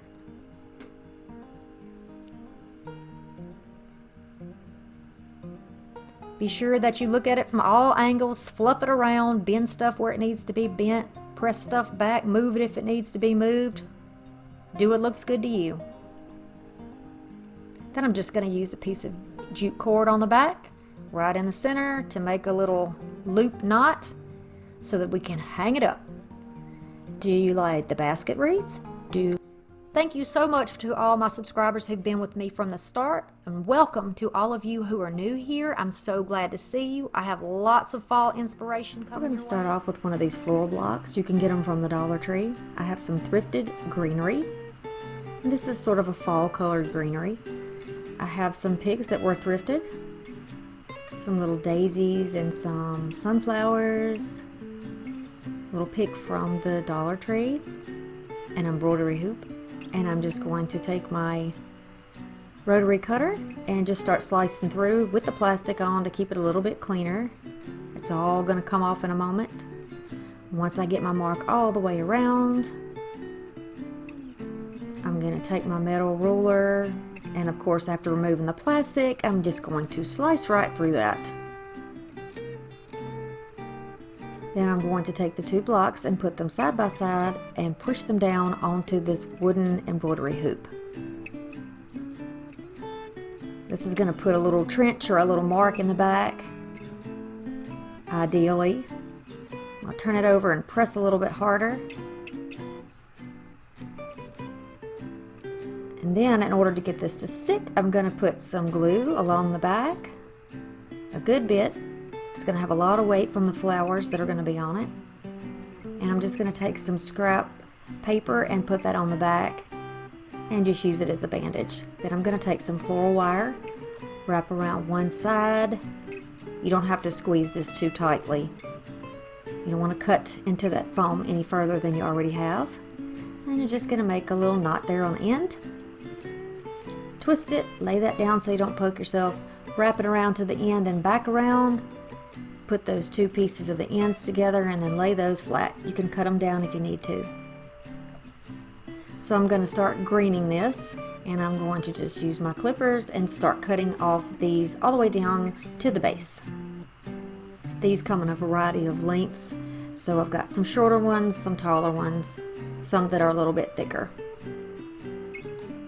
And I'm just going to start placing those around on the sides. This is going to be, I guess you could call it a half wreath. It's not going to go all the way around. Most of the florals are going to be on the bottom half, or the bottom 3/4 of the wreath. I'm going to start placing them around kind of at a slant there in the sides, and then build upward.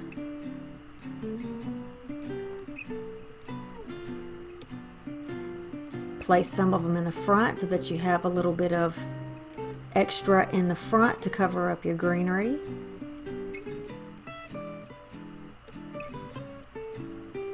And you just keep applying those in there. You have that wire, so that kind of helps hold them in place too, gives them a little extra support.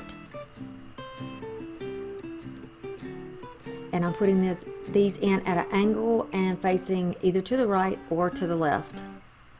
We won't have any coming straight up. That's going to be where we're going to put our flowers. So I'm going to cut this little remnant of a pick and just randomly put these in. These are not going to be in a pattern because there are 3, so I can't evenly put them on the sides. And you will see me moving some things around in this wreath. I do this a lot when I do floral arrangements. I put things down, and then if I don't like the way it's looking, I just move it. You can do the same thing. You got to get it where it looks good to you, how it feels balanced and good to you. So I noticed that some of them were just too long, which was making it look too heavy. So I just pulled it out, give it a little trim to some of those. You push your greenery up, just like when you are making a flower arrangement. You can push your greenery up toward the flower and then trim them down. You'll see me do that with these little flowers. I'm just going to push these up and trim it off. Then I'm going to start putting in the flowers. Again, with this wreath, there's no particular pattern. I try to be balanced when I do arranging, but you know, with cottagecore, and this, my spin on the cottagecore is this kind of a funky 70s vibe where there's a lot of mushrooms and greens and golds and those types of colors, and that kind of a wild look. So I'm just going to keep filling it out around the greenery. I'm starting, of course, on the outsides with the florals, just like I did with the greens. And I'm just going to work my way inward and then upward. And you can see kind of how I'm doing this here. If you have a process that works better for you, feel free to do it that way. You can leave some a little long, cut some a little bit shorter, like you would see them out in nature.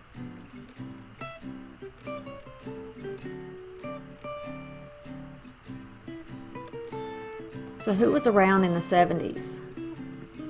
Any of you guys around in the 70s? I know you were, because I know that most of my viewers are actually over 45 years old.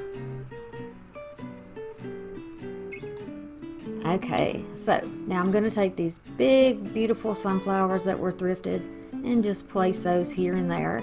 I'm not going to do this, you know, in a perfect pattern. Like I said before, I'm not going to do that. I'm just going to, see, I've moved the one off the top. I'm going to put it over here on the side. I don't want it to look too planned out. One in the middle. And then another thing that you can do is, if you have any florals that still have greenery on them, push that greenery up to the top even if the flower is gone. You know how sometimes we get them at Dollar Tree and we're missing pieces? Cut that piece off and use the greenery on the pick. You can still use it. Look at these beauties that came from Dollar Tree. These are gorgeous. Amaranthus, is that what it said? I'm just going to cut these off add those in here. This kind of reminds me of like the trolls from way back. You know, the garden gnomes and the trolls from way, way back. The coloring, and it just looks like it could be on a tree stump somewhere. You know, the little fairy house underneath it. Oh, I just love it. I know with cottagecore, some cottagecore decor, you see a lot of pastels and English garden type things, but you also have that woody, mystical feel, and that's what draws me in. You know, I'm still at the heart of everything, a lover of all things rustic. So, yeah, this just really feels like, if I could call it rustic cottagecore, that's how it feels to me. I almost expect to see a little creature peeking out from underneath these flowers. A little frog on a toadstool. Yeah, something like that. Okay, so you know these are plastic and they're on wire, which is bendable.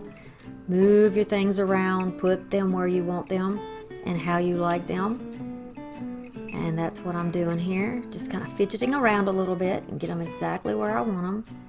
And so I decided I wanted to add a couple little extras, and I had a couple of extra pieces of, I think these are mini moms, and they're from last year from Dollar Tree. And I wanted to just add that in a little bit too. Just here and there. I don't know why, but Bob Ross is just really popping into my head right now. His little brown happy afro. I'm really thinking about him right now. This could very well be something that he would paint. Did y'all watch Bob Ross on PBS when you were young? Because I sure did. Yep. Kids think that they found something new when they talk about listening to how soothing and calm his voice is. They just don't know. We're so familiar with Bob. Okay, and then we're just going to keep going. Again, like I said before, if there's something in there that you don't like where it's at, it doesn't look right, you look at it from all angles, take it out, move it. We didn't glue anything in our florals in here, so you can move it. This is how it looks. What do you think about this? Is this a little too wild for you? Or are you really feeling the vibes from this? Because I'm certainly feeling it. Okay, so I have a thrifted 10-inch wreath. I think you can get something similar to this at Dollar Tree, if not the same thing. And I'm gonna have 3 different pieces of coordinating fabrics. These are, I think, just cotton fabric. And if you just start with a little snip, you can just tear a straight line all the way up your fabric. So these pieces are somewhere around an inch a piece wide and about 18 to 20 inches long. These are just scraps that I already had from projects last year.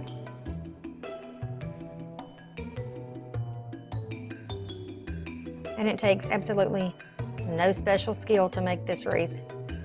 It is easy but colorful and festive, and the cutest thing for a farmhouse style Halloween. So we're gonna do the same thing with the other 2 patterns. So I have black with orange polka dots, orange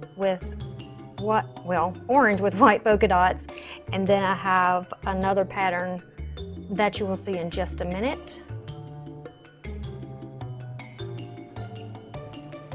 So I'm just taking these, removing some of the loose threads.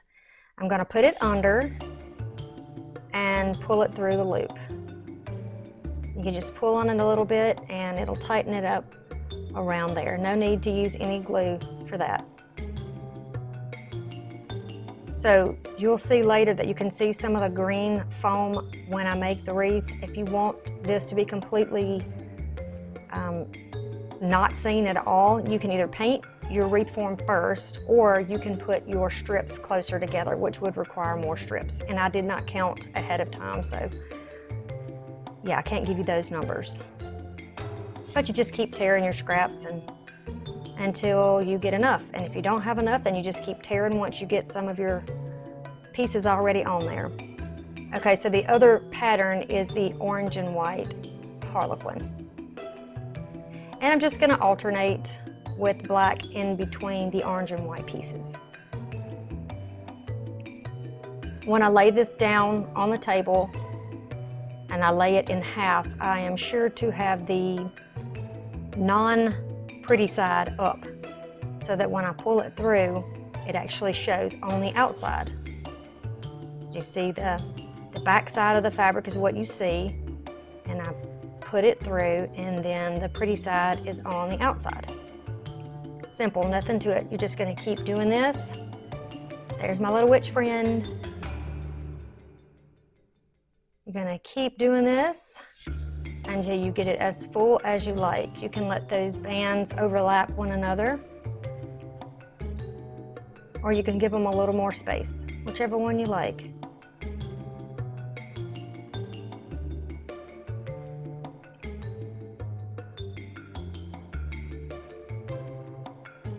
Okay, so here is the full wreath, and you can see some green showing through there. That doesn't bother me at all, not one bit. As a matter of fact, once you get to playing around with the strips of fabric enough, you can just about cover the entire thing. See how you just slip them around because they're not glued? You can just move them down, and I think it looks cute. Nothing is perfect. There's some pieces of thread sticking out. Some pieces are longer than others, but that's great. It's rustic, it's country, and it's the style that I like. Okay, so now we want to put some embellishments on it, and I usually cut this part out during editing, but I want you to see my thought process and see what your options could be. The jack-o'-lantern and this bat were both pieces that were broken off of a Target Bullseye Playground stake from last year, and I just sanded the backs down, and so those would be two pieces that could be options to put on here, and I of course chose the bat. I think he coordinates nicely. And then this is also one of those things from Target from last year.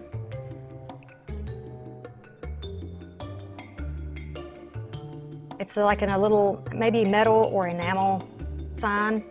This is a little sign that I had forever. It used to have a base on it where you could stand it up. It's a little chalkboard sign.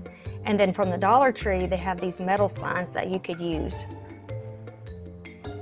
And these can also be painted, so that makes it even better if you want to coordinate your colors. So I'm just getting an idea of what might look cute, what I might like. And finally, I have decided that yes, the Spirit Lane is the sign that I want on this wreath. So I'm just going to put it down with some hot glue. You could use pipe cleaners if you wanted, or any other way that you want to fix it on there. But this is what works for me today. And I'm pressing and moving my fingers because it's very hot. That metal gets hot, so be very careful about that. You can use your little fingertips if you want to. And then this little bag of scatter came from Dollar Tree. Just little glittery spheres of different shapes, well, different sizes. And there's some little bitty black ones, and I'm going to use those to cover up the holes on the ends of these signs. It's almost like a little street sign.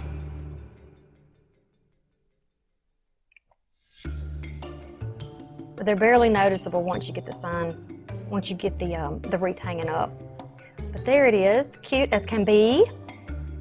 If you're new, I hope you subscribe and come back and see more content. You'll be notified if you do subscribe and hit the little bell. Give me a like if you're enjoying these Halloween videos. Thanks for stopping by, and we'll see you again real soon. All right, so I'm going to take a Dollar Tree witch hat form. I'm going to take a piece of white board that came from Dollar Tree. I'm going to trace out the cone top part. And I'm going to be cutting that out. I want to give some structure to this thrifted piece of burlap scrap that I have here. And I don't want you to be able to see through it, so this is going to make it opaque. We're just going to lay the form on top. I'm going to make a little slit for the bottom. You don't have to do this. You could cut it off flush if you wanted, but I think this will give it a little more room to make it stick down. And I don't want anything coming loose in case it's outside. So I'm going to take some just regular old tape and tape everything in place. You could use any type of adhesive that you wanted. You could use hot glue, you could do all that, but I just didn't feel like the mess today. So this tape did the job perfectly. So now we have the top structure for our witch's hat. I'm going to take this scrap here and just glue that down. Now I'll be trimming up so I don't have too much bulk on the back of this.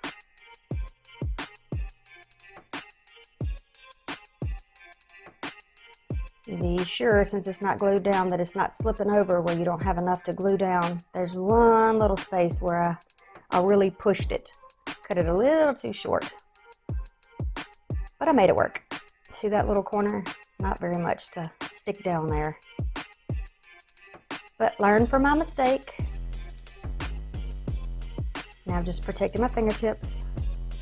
Because this glue is really, really hot, you can use a little spatula or a stick or anything like that. Just be sure that you don't get your fingers on this. The burlap has lots of little holes in it, and that glue will bubble right through there and get you. All right, I'm just using a clamp to hold that in place, and it worked fine. Then I'm going to take these pipe cleaners. These are the black ones from Dollar Tree in the Halloween section, and I'm going to be marking this mesh at 10 inches. I'm going to show you how I make my first roll. The black and white check, or buffalo check, is actually out of the Christmas section, so that was pretty cool, and it feels like a better quality than this Halloween mesh. I should have gotten more for sure. So I'm just rolling this. It's about the diameter, the tubes are ending up about the diameter of a quarter.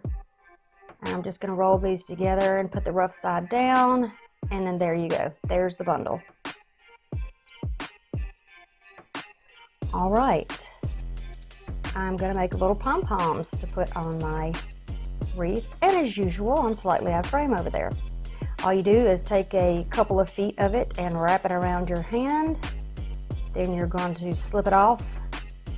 You're going to take a piece of pipe cleaner or string or jute cord or whatever you want to use, even floral wire if that's what you wanted to use. And you're going to wrap around about an inch on the bottom.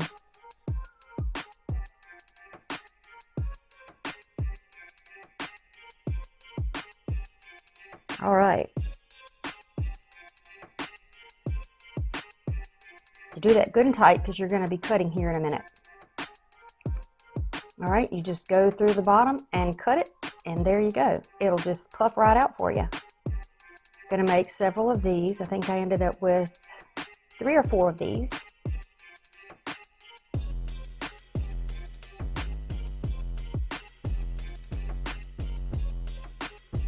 Cutting through the bottom loop there, fluffing it out, and then just trimming off to make it even. Okay, so I have a bunch of those little bundles. You know, you've seen me use those before. They just have the little pipe cleaner around them. And you're going to start filling up the bottom, all around the brim of this witch's hat. Play around with it, move them around. There's really no rhyme or reason to where you put these bundles, as long as you don't have any empty spots. And I didn't like how those lined up, so I'm just moving that down to the next row. If you get enough on there, they won't move around on the wire. If they're sliding around, then you don't have enough in there. So just keep adding them, get it thick, and just keep going with it. I think I ended up making probably, let's see, 1, 2, 3, 4, 5, probably 15 of these. But, you know, you can just make more if you need to make more. And I just alternated with the orange, the checkerboard, and the black. You do that all the way to the end. Then I'm going to use these little pom-poms that I made with this sheer fabric. and just poking those in there randomly. Oh, she's dropping by a little early. I'm not done with your hat yet.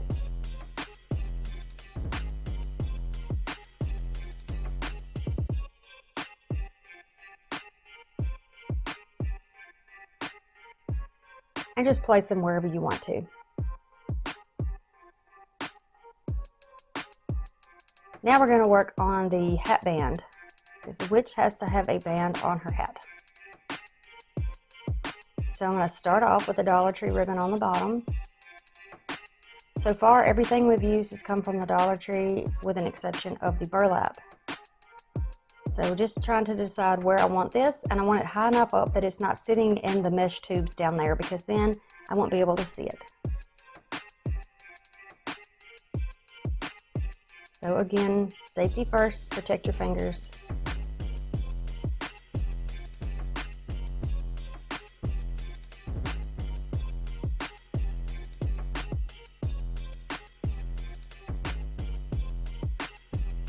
This ribbon coordinates very nicely with the rest of the bottom of the hat there. Okay, so I'm going to take this black and white chevron ribbon and I'm going to put that on the top. It's not quite as wide, so you can still see the ribbon that's underneath it. You can see the pattern pretty well. Just going to glue that one down right in the center of it, and then I'll trim it up to make it look neater.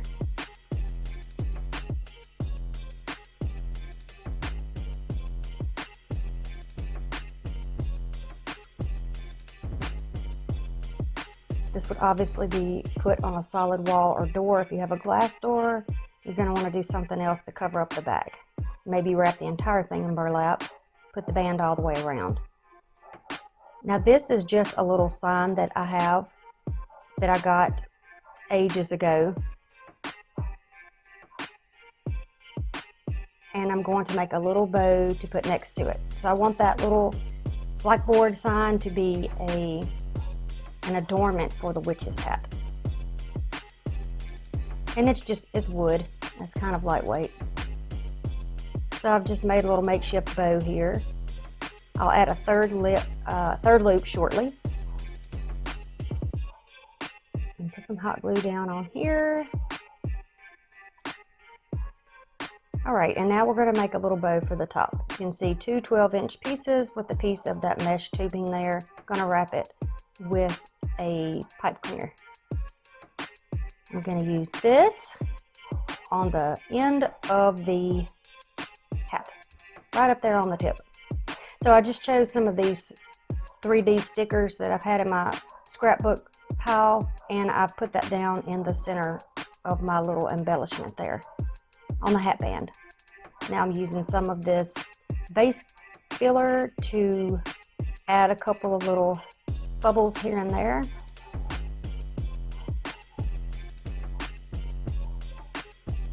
Forgive my dog. The yard people are here. She's not happy about it. Okay, so you see the little bow on the end? I just took the bow that we made, and then I stuck a little one of those pom-poms right in the center of it. And then I'm going to put one of these little balls right in the center of that.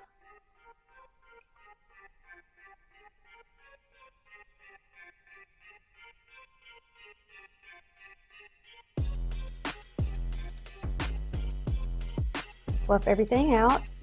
Make sure that you have a good representation of all of your colors there. Don't want anything mashed down or disappearing.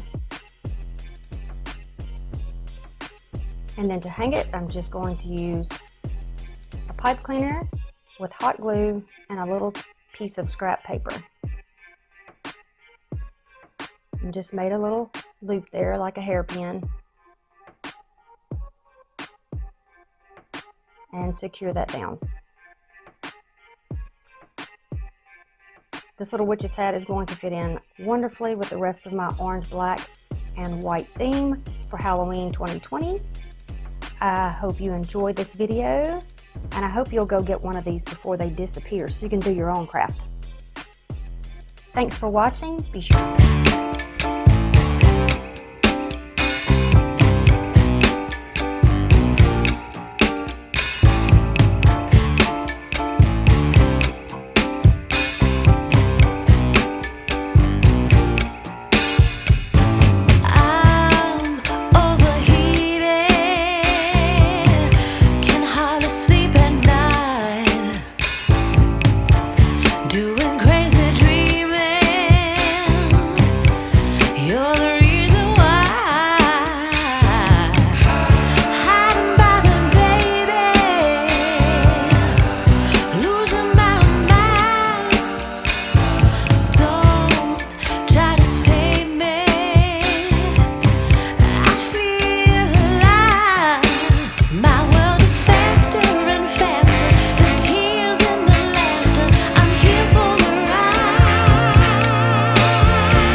take that pumpkin with a good bit of glue.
sunflowers here, some of these picks, some flowers, just little clippings from what I had last year, some more little random pieces, some thrifted pieces, and then these also came from the thrift store. You can get as many picks and pieces as you would like from Dollar Tree. Of course, that will be very similar. I'm going to take the 2 trees out of the box. We don't need the bottoms and legs. I'm going to overlap them so that their stems kind of go into one another. You'll start by pulling the tree apart, apparently, by pulling the branches out and upward, because we're going to be laying it down so it'll be flat then. I want to get 2 little spots available for me to put my zip ties on so that it will hold these tree trunks, if you will, together. So I'm going to just hold it tightly in one hand and go ahead and put this around one end. So this will be close to the end of one of them. And you're going to cinch that all the way down, and then go to the other side of your little branches and wrap that around. I don't think I'm doing a very good job explaining it, but you can see what I'm doing here. Then you're just going to clip off the extra because we don't need that part. Now you can really do the part where you fluff everything out and move it around. So putting these 2 trees together, we're going to have a 24-inch swag, which is perfect. And I'm just going to pull the little branches to the side, and like you saw just a minute ago, sometimes they'll come off, but that's not a big deal. These are not really going to be something that's going to make this beautiful. This is something that's going to help us attach all of our florals down to the base. So this is just really our bottom. You won't see much of this whenever we're done. Continue to fluff out from side to side so that you have it flat on the bottom, and pull each one of those apart. Sometimes they're kind of stacked together, just like those 2. So just be sure you pull them apart, because that's going to help you whenever you put your florals down. You'll have more little picks to, or little tie areas to hold your products down, in other words. So this is what it's going to look like.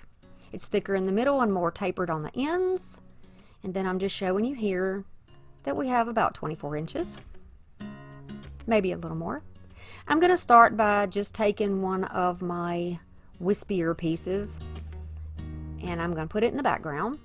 On one end, it's going to be overlapping just a little because I don't want the pine to necessarily show through. Pick another piece and put it down here. If you don't have something like this at home already, and maybe you have a thrift store that you don't particularly care for, take an old wreath or an old swag or an old garland that you already have and pull the pieces off. You can certainly reuse things that you've had in the past and repurpose them. I'm calling this a Dollar Tree product because you really can get everything you need from the Dollar Tree. Although some of my products that you see here are actually, thrifted pieces, but you can get them at Dollar Tree. Something very similar. Okay, so you can see here I'm kind of going with the taper, and I'm just using the pine in the background to kind of give me my borders and my boundaries for where I am putting my pieces of this. I don't know if I want to call this a vine or what this is, these green pieces that I'm putting in. But I think the color is much better for fall than the bright green pine, of course. But pines are evergreens, right? So they're always going to be green, and all year round they're always going to look the same, even in the fall. Yep.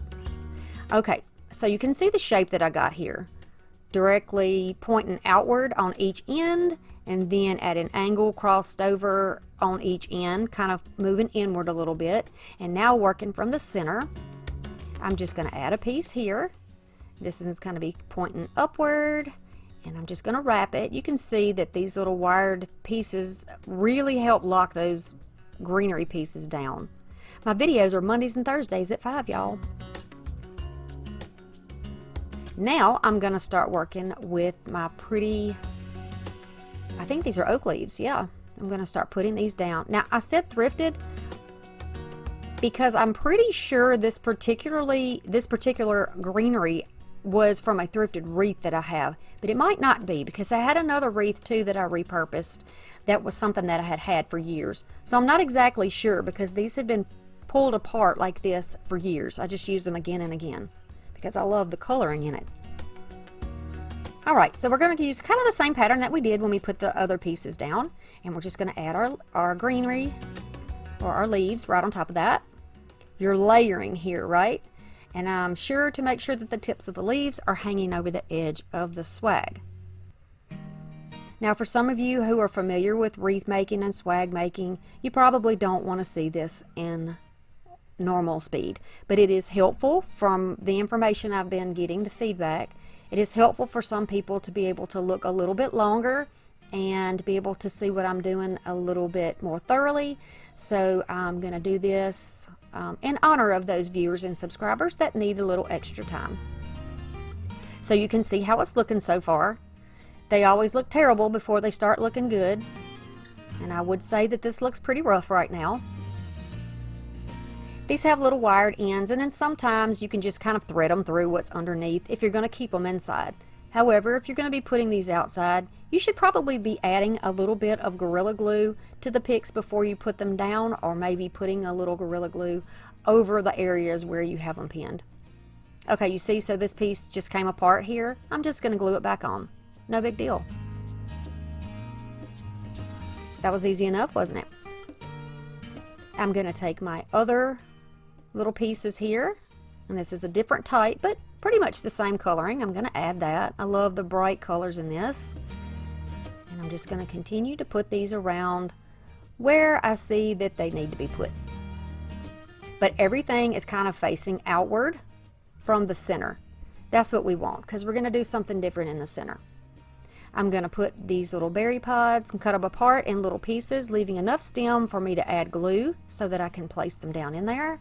I know I'm kind of out of camera angle. Y'all, I got to tell you, I do get out of the vision of the camera sometimes. It's because I consider myself an intuitive crafter, meaning when I get in the flow of something, all of the technical stuff just falls away, and I am exactly doing what I feel looks right, and I just kind of go with my gut. So that's kind of why I'm not like perfect with the camera, but you get what I'm talking about, right?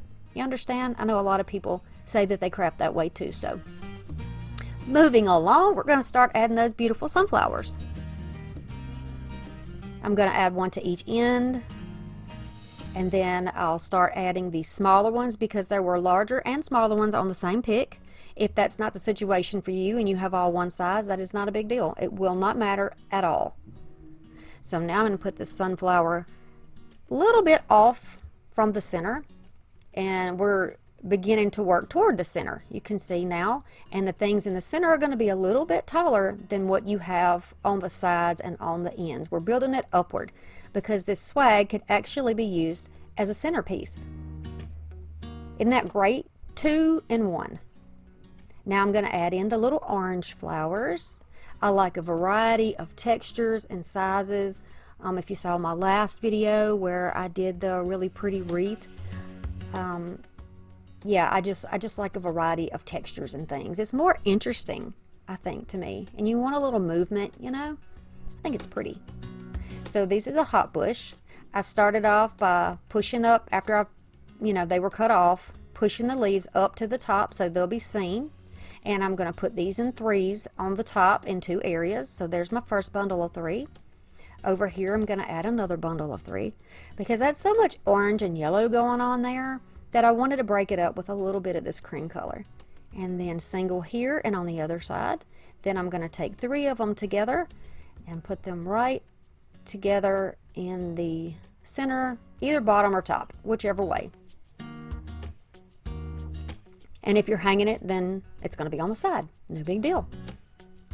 Okay, so when you get to this point, you can go ahead and tuck under any of the greenery that you don't want seen from the pine. Just tuck that under. You can fold it, tuck it. You can add more greenery if you want to do that. So once you do that, you're going to have a little extra space. I just went ahead and used berry picks here. I'm going to take some of this, I believe it's called pitberry vine. And you can get these in the little rounds at Dollar Tree. Almost every season they have them in different colors. These are gold. I took one strand of it, wound it around the end of a tool, and just cut it in half. And I'm going to pull it out and just glue it down kind of out from where the sunflowers are. You'll see in just a minute. There you go.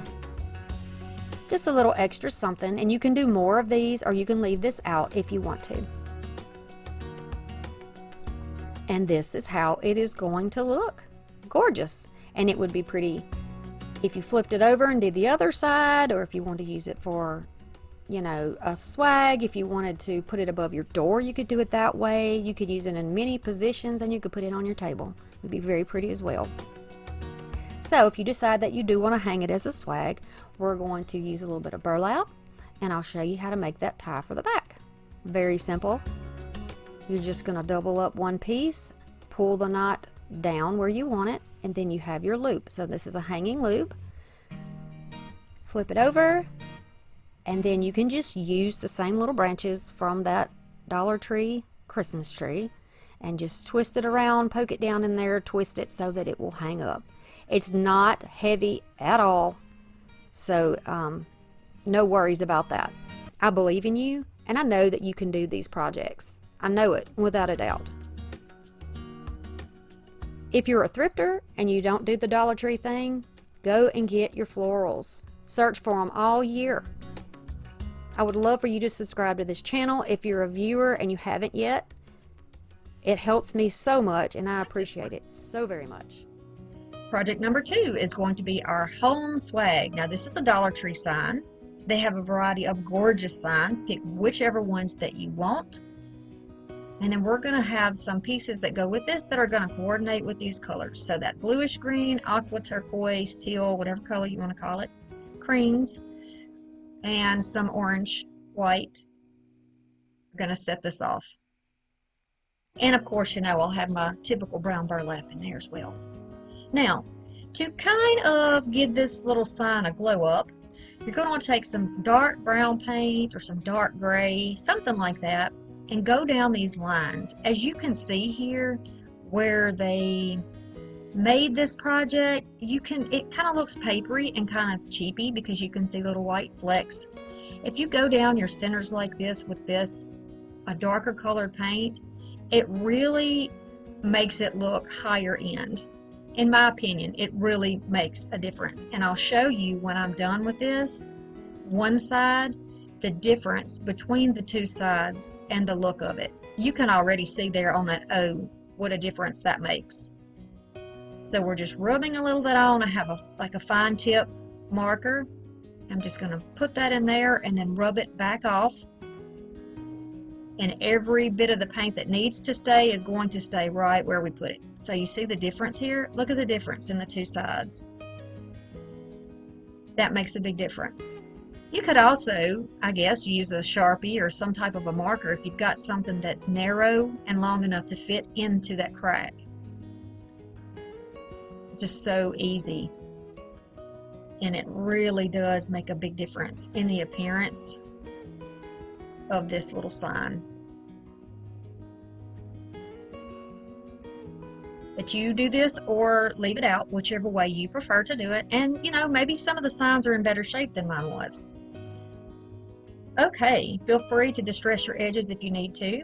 Now, this is a wreath, a rectangular wreath or swag type form. It's wire and it has little, I guess, tinsel type branches or holders on it. It was $5.99. I got it from the thrift store, so I'm not sure where it originally came from, but you can get yours at any craft store. Or if you don't want to use this type of form, you can use pipe cleaners and hot glue them right to the back of your sign.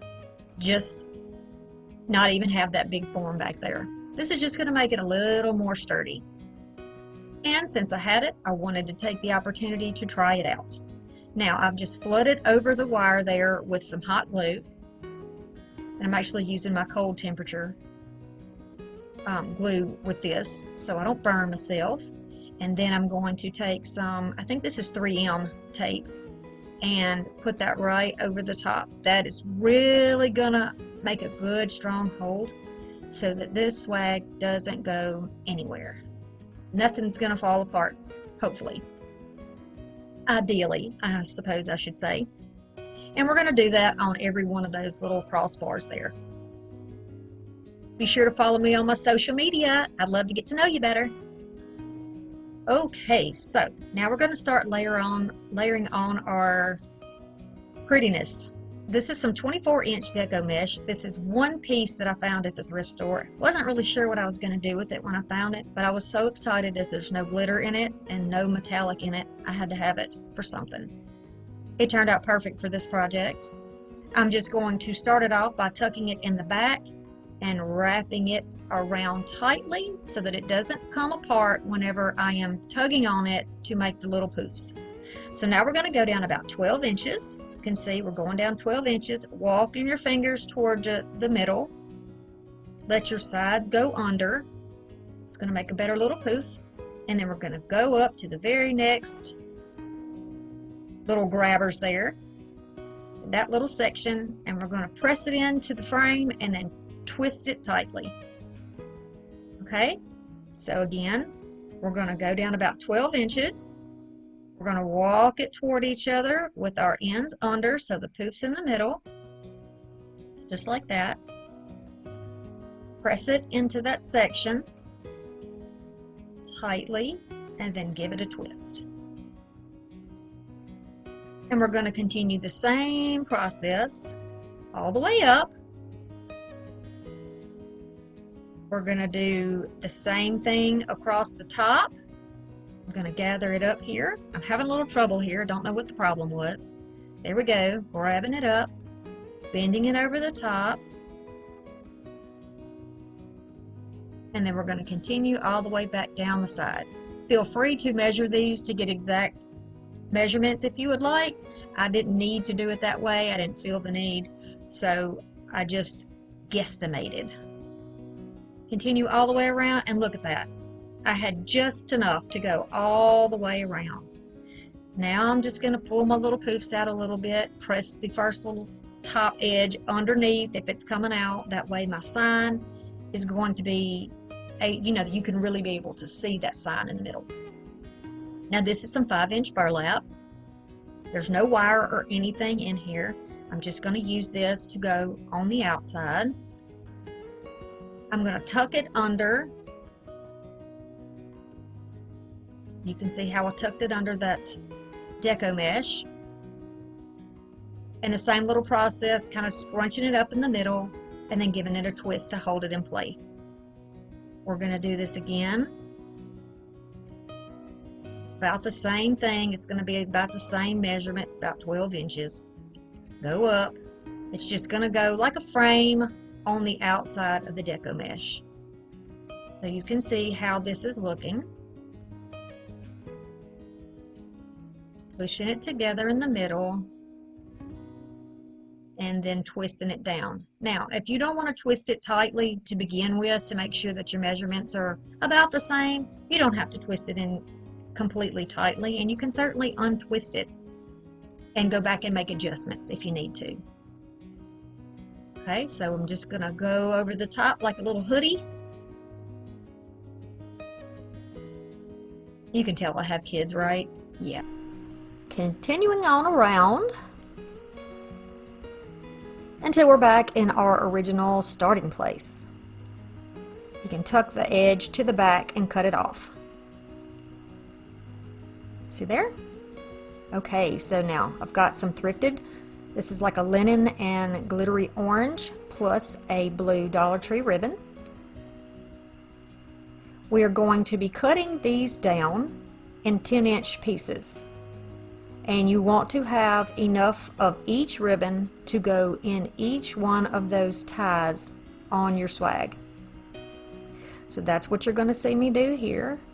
I'm just going to start cutting that. And I'm just measuring it against the one before it. Makes it a little easier.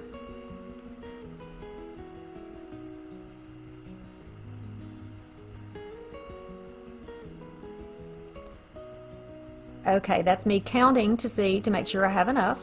Then we're going to dovetail the ends to make them nice and neat.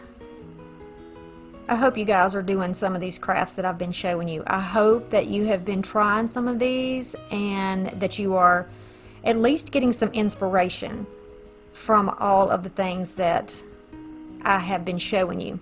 Lots more to come. So be on the lookout. Remember, 3 videos a week unless the internet says absolutely not. Okay, so I'm going to overlap. I'm going to make an X. Going to open up one of those ties, whatever you want to call those. Going to twist them in tightly in each of those sections. I'm going to use my fingers to curl those out. Now it's an X. Just make your adjustments however you like. The next one we're going to put in the opposite direction. We're still going to keep the green on top, but we're going to cross it over the other direction. I'm going to open that up, question myself for a moment, and then wrap it down. I'm putting these in definitely tighter because I know this is the last thing I'm going to wrap in here. So I'm going to go ahead and tighten them down as much as they need to be before they are tucked away. Continuing the process, alternating the direction of your X's all the way around.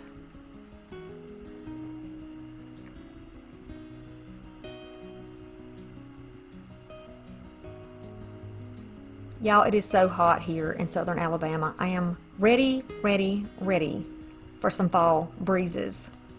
Desperately. It's just humid and ugh. I'll stay in the basement and craft. That's what I'll do until it gets cool outside. How does that sound? Good? Good. Okay. So here we go. We only have 2 left on the bottom. And you can see I'm kind of fluffing them out as I go along. I'm going to place this one down. And twist it in tight.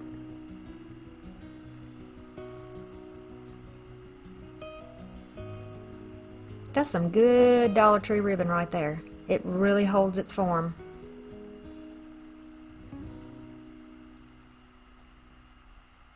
Alright, so I'm concerned about the top of here, so I'm going to cut off that cord that you would usually use as a hanger, and I'm going to cut a 6-inch and a 5-inch piece of this pretty orange and tan ribbon. I am going to dovetail each one of them.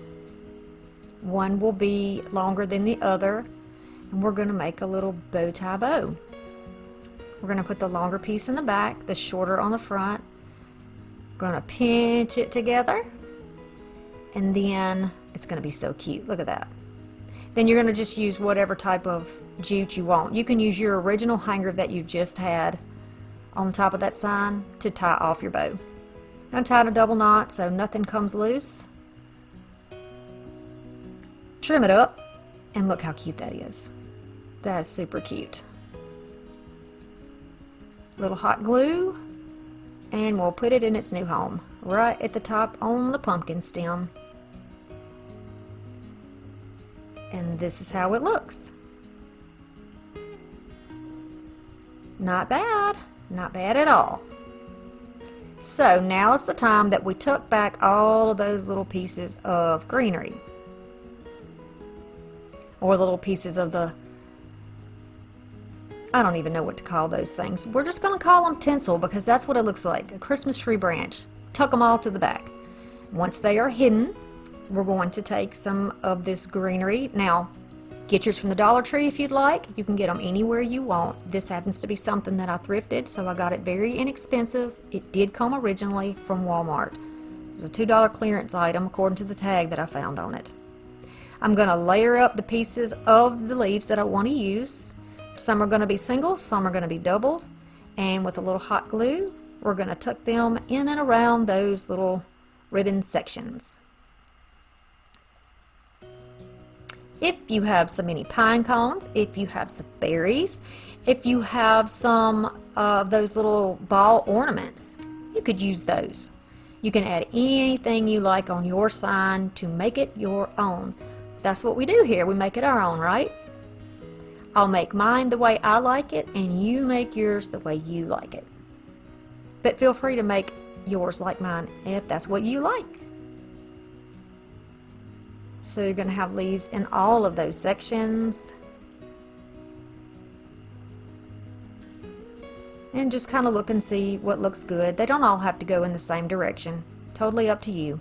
I'm going to take a little bit of floral wire, feed it through the deco mesh, twist it around, and we're going to make a little hanger for it. And there you go. Adding in this aqua, turquoise, teal, blue, whatever you want to call this, is a little different. So you're going to choose whatever types of ribbon you like. I'm going to choose 3 different kinds, and I'm just showing you that you can get a great variety in the fall section at Dollar Tree. I'm going to use some thrifted, gorgeous burlap ribbon. There's no wire in here. It's just so pretty and ruffled. I'm going to use a thrifted pumpkin. Just going to use the sign part in the middle. I'm going to use a Dollar Tree wreath. And I'm going to use a thrifted pick. And I think these originally came from Walmart. They had a yellow clearance sticker on them. Okay, so this wreath is about a 12 by 12. It's kind of squished out of shape. It's more like an oval than a circle. So I'm just going to have to work around that. I'm going to start by wrapping this wreath just like this with a little bit of hot glue. I'm going to protect my fingers here. Add a good bit of glue. Press that down into the wreath. Then I'm going to start winding around where the fringe goes right next to that center ruffle. Today I am participating with Nadia for Wreath Wednesday.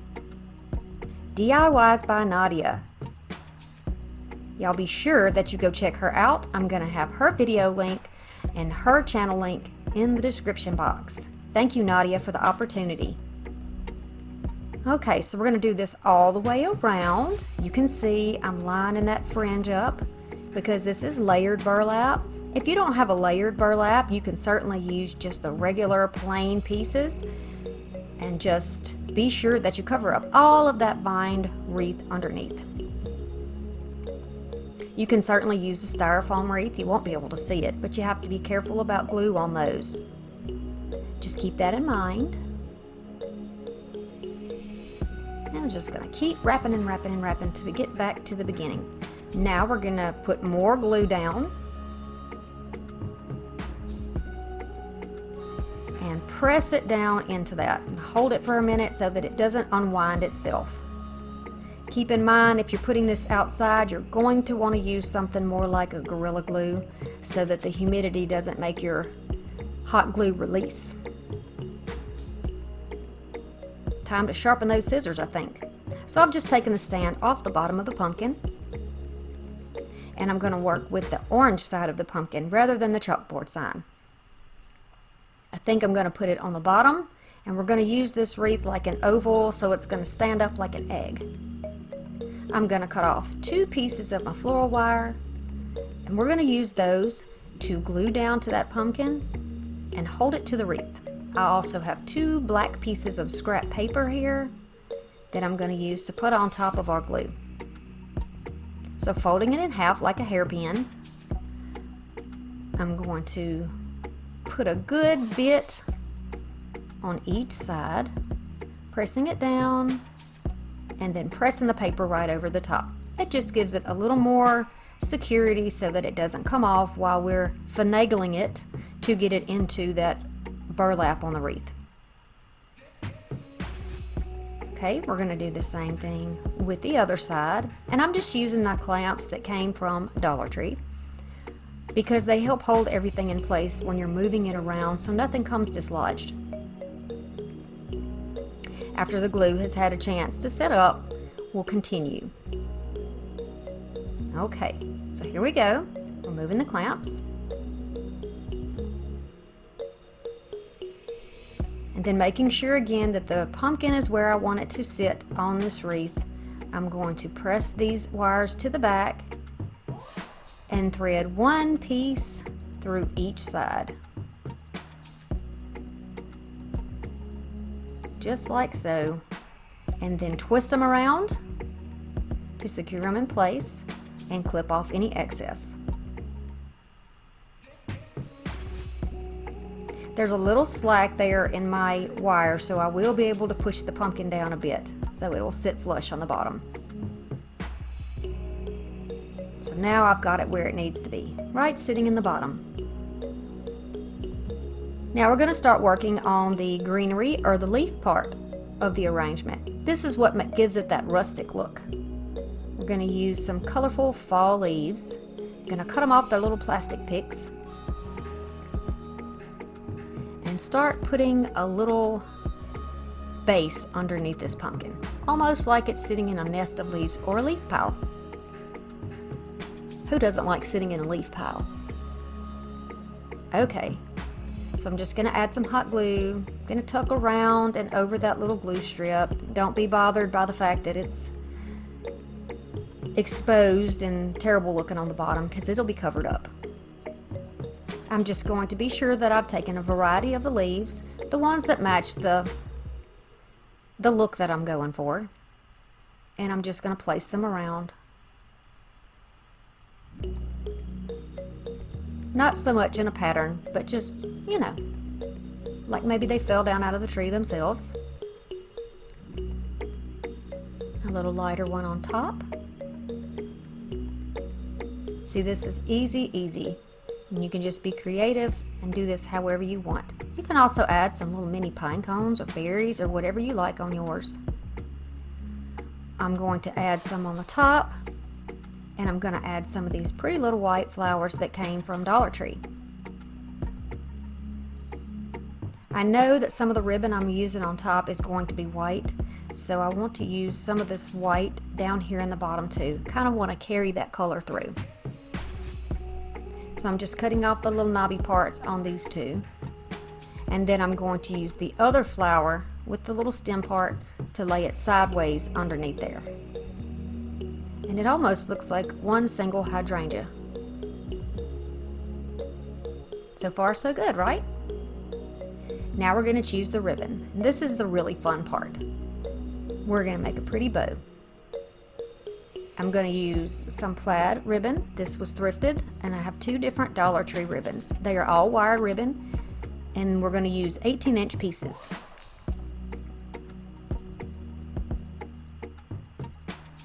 You see my ruler down there on the bottom? 18 inches. Okay, very simply, we're going to fold them over, pinch in the middle, and then walk our fingers to each other, and we have a bow. Simple.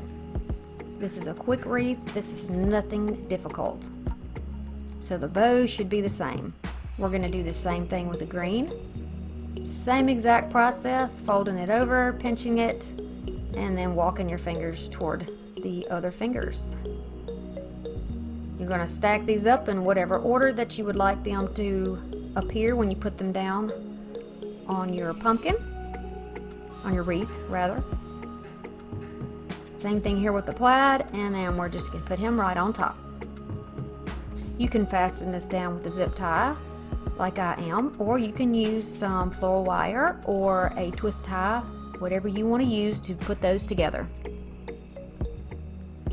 Fluff the bow a little bit. That's what I'm doing, trying to make sure everything is where it should be.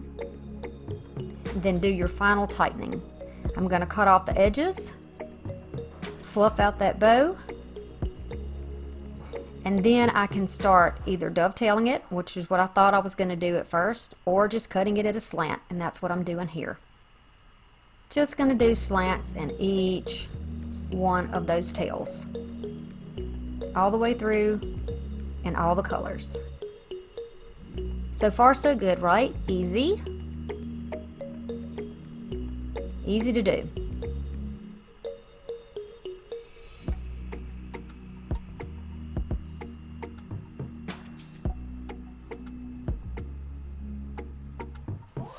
Okay.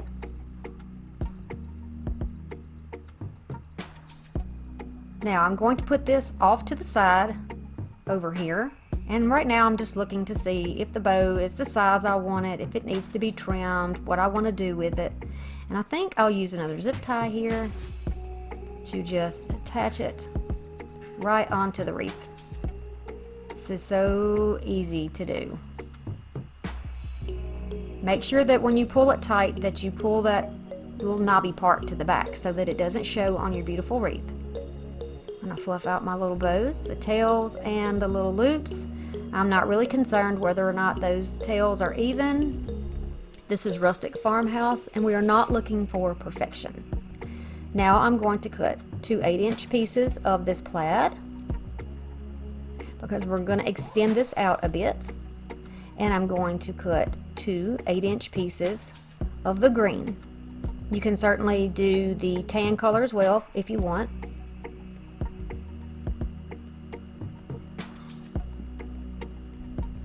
But I had the burlap in the back, so I didn't feel like I needed to have more of that color.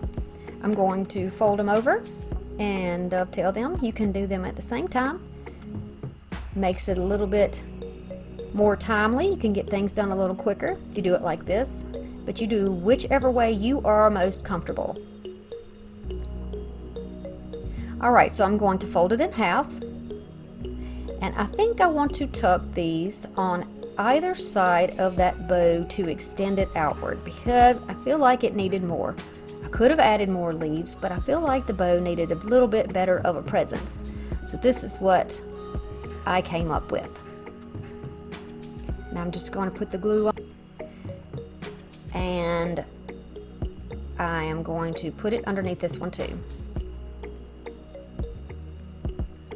Okay, so far so good. Now let's do the same thing with the plaid. We're going to fold it in half and tuck it underneath on that side with a little bit of hot glue. It will fit nicely right in there. And see how that just automatically extends that bow out?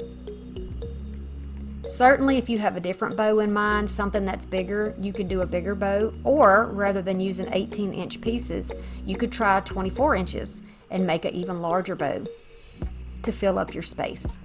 But I like this. I think it's cute. I like my little petite bow.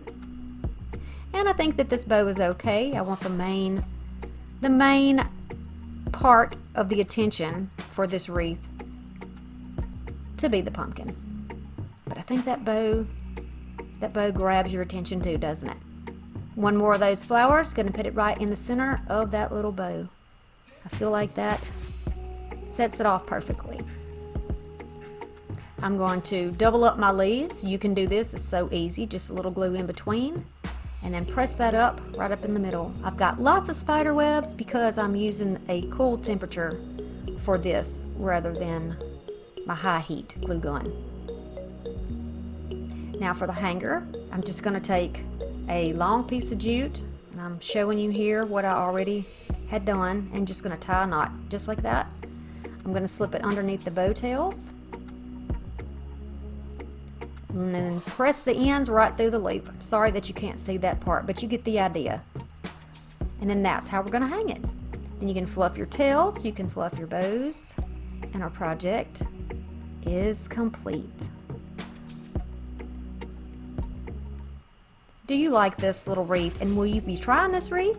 Do you enjoy rustic farmhouse decor? If you do, you should subscribe to my channel because that's what my channel is all about. That with a little bit of cottage as well.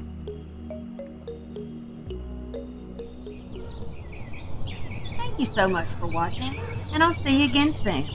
Bye!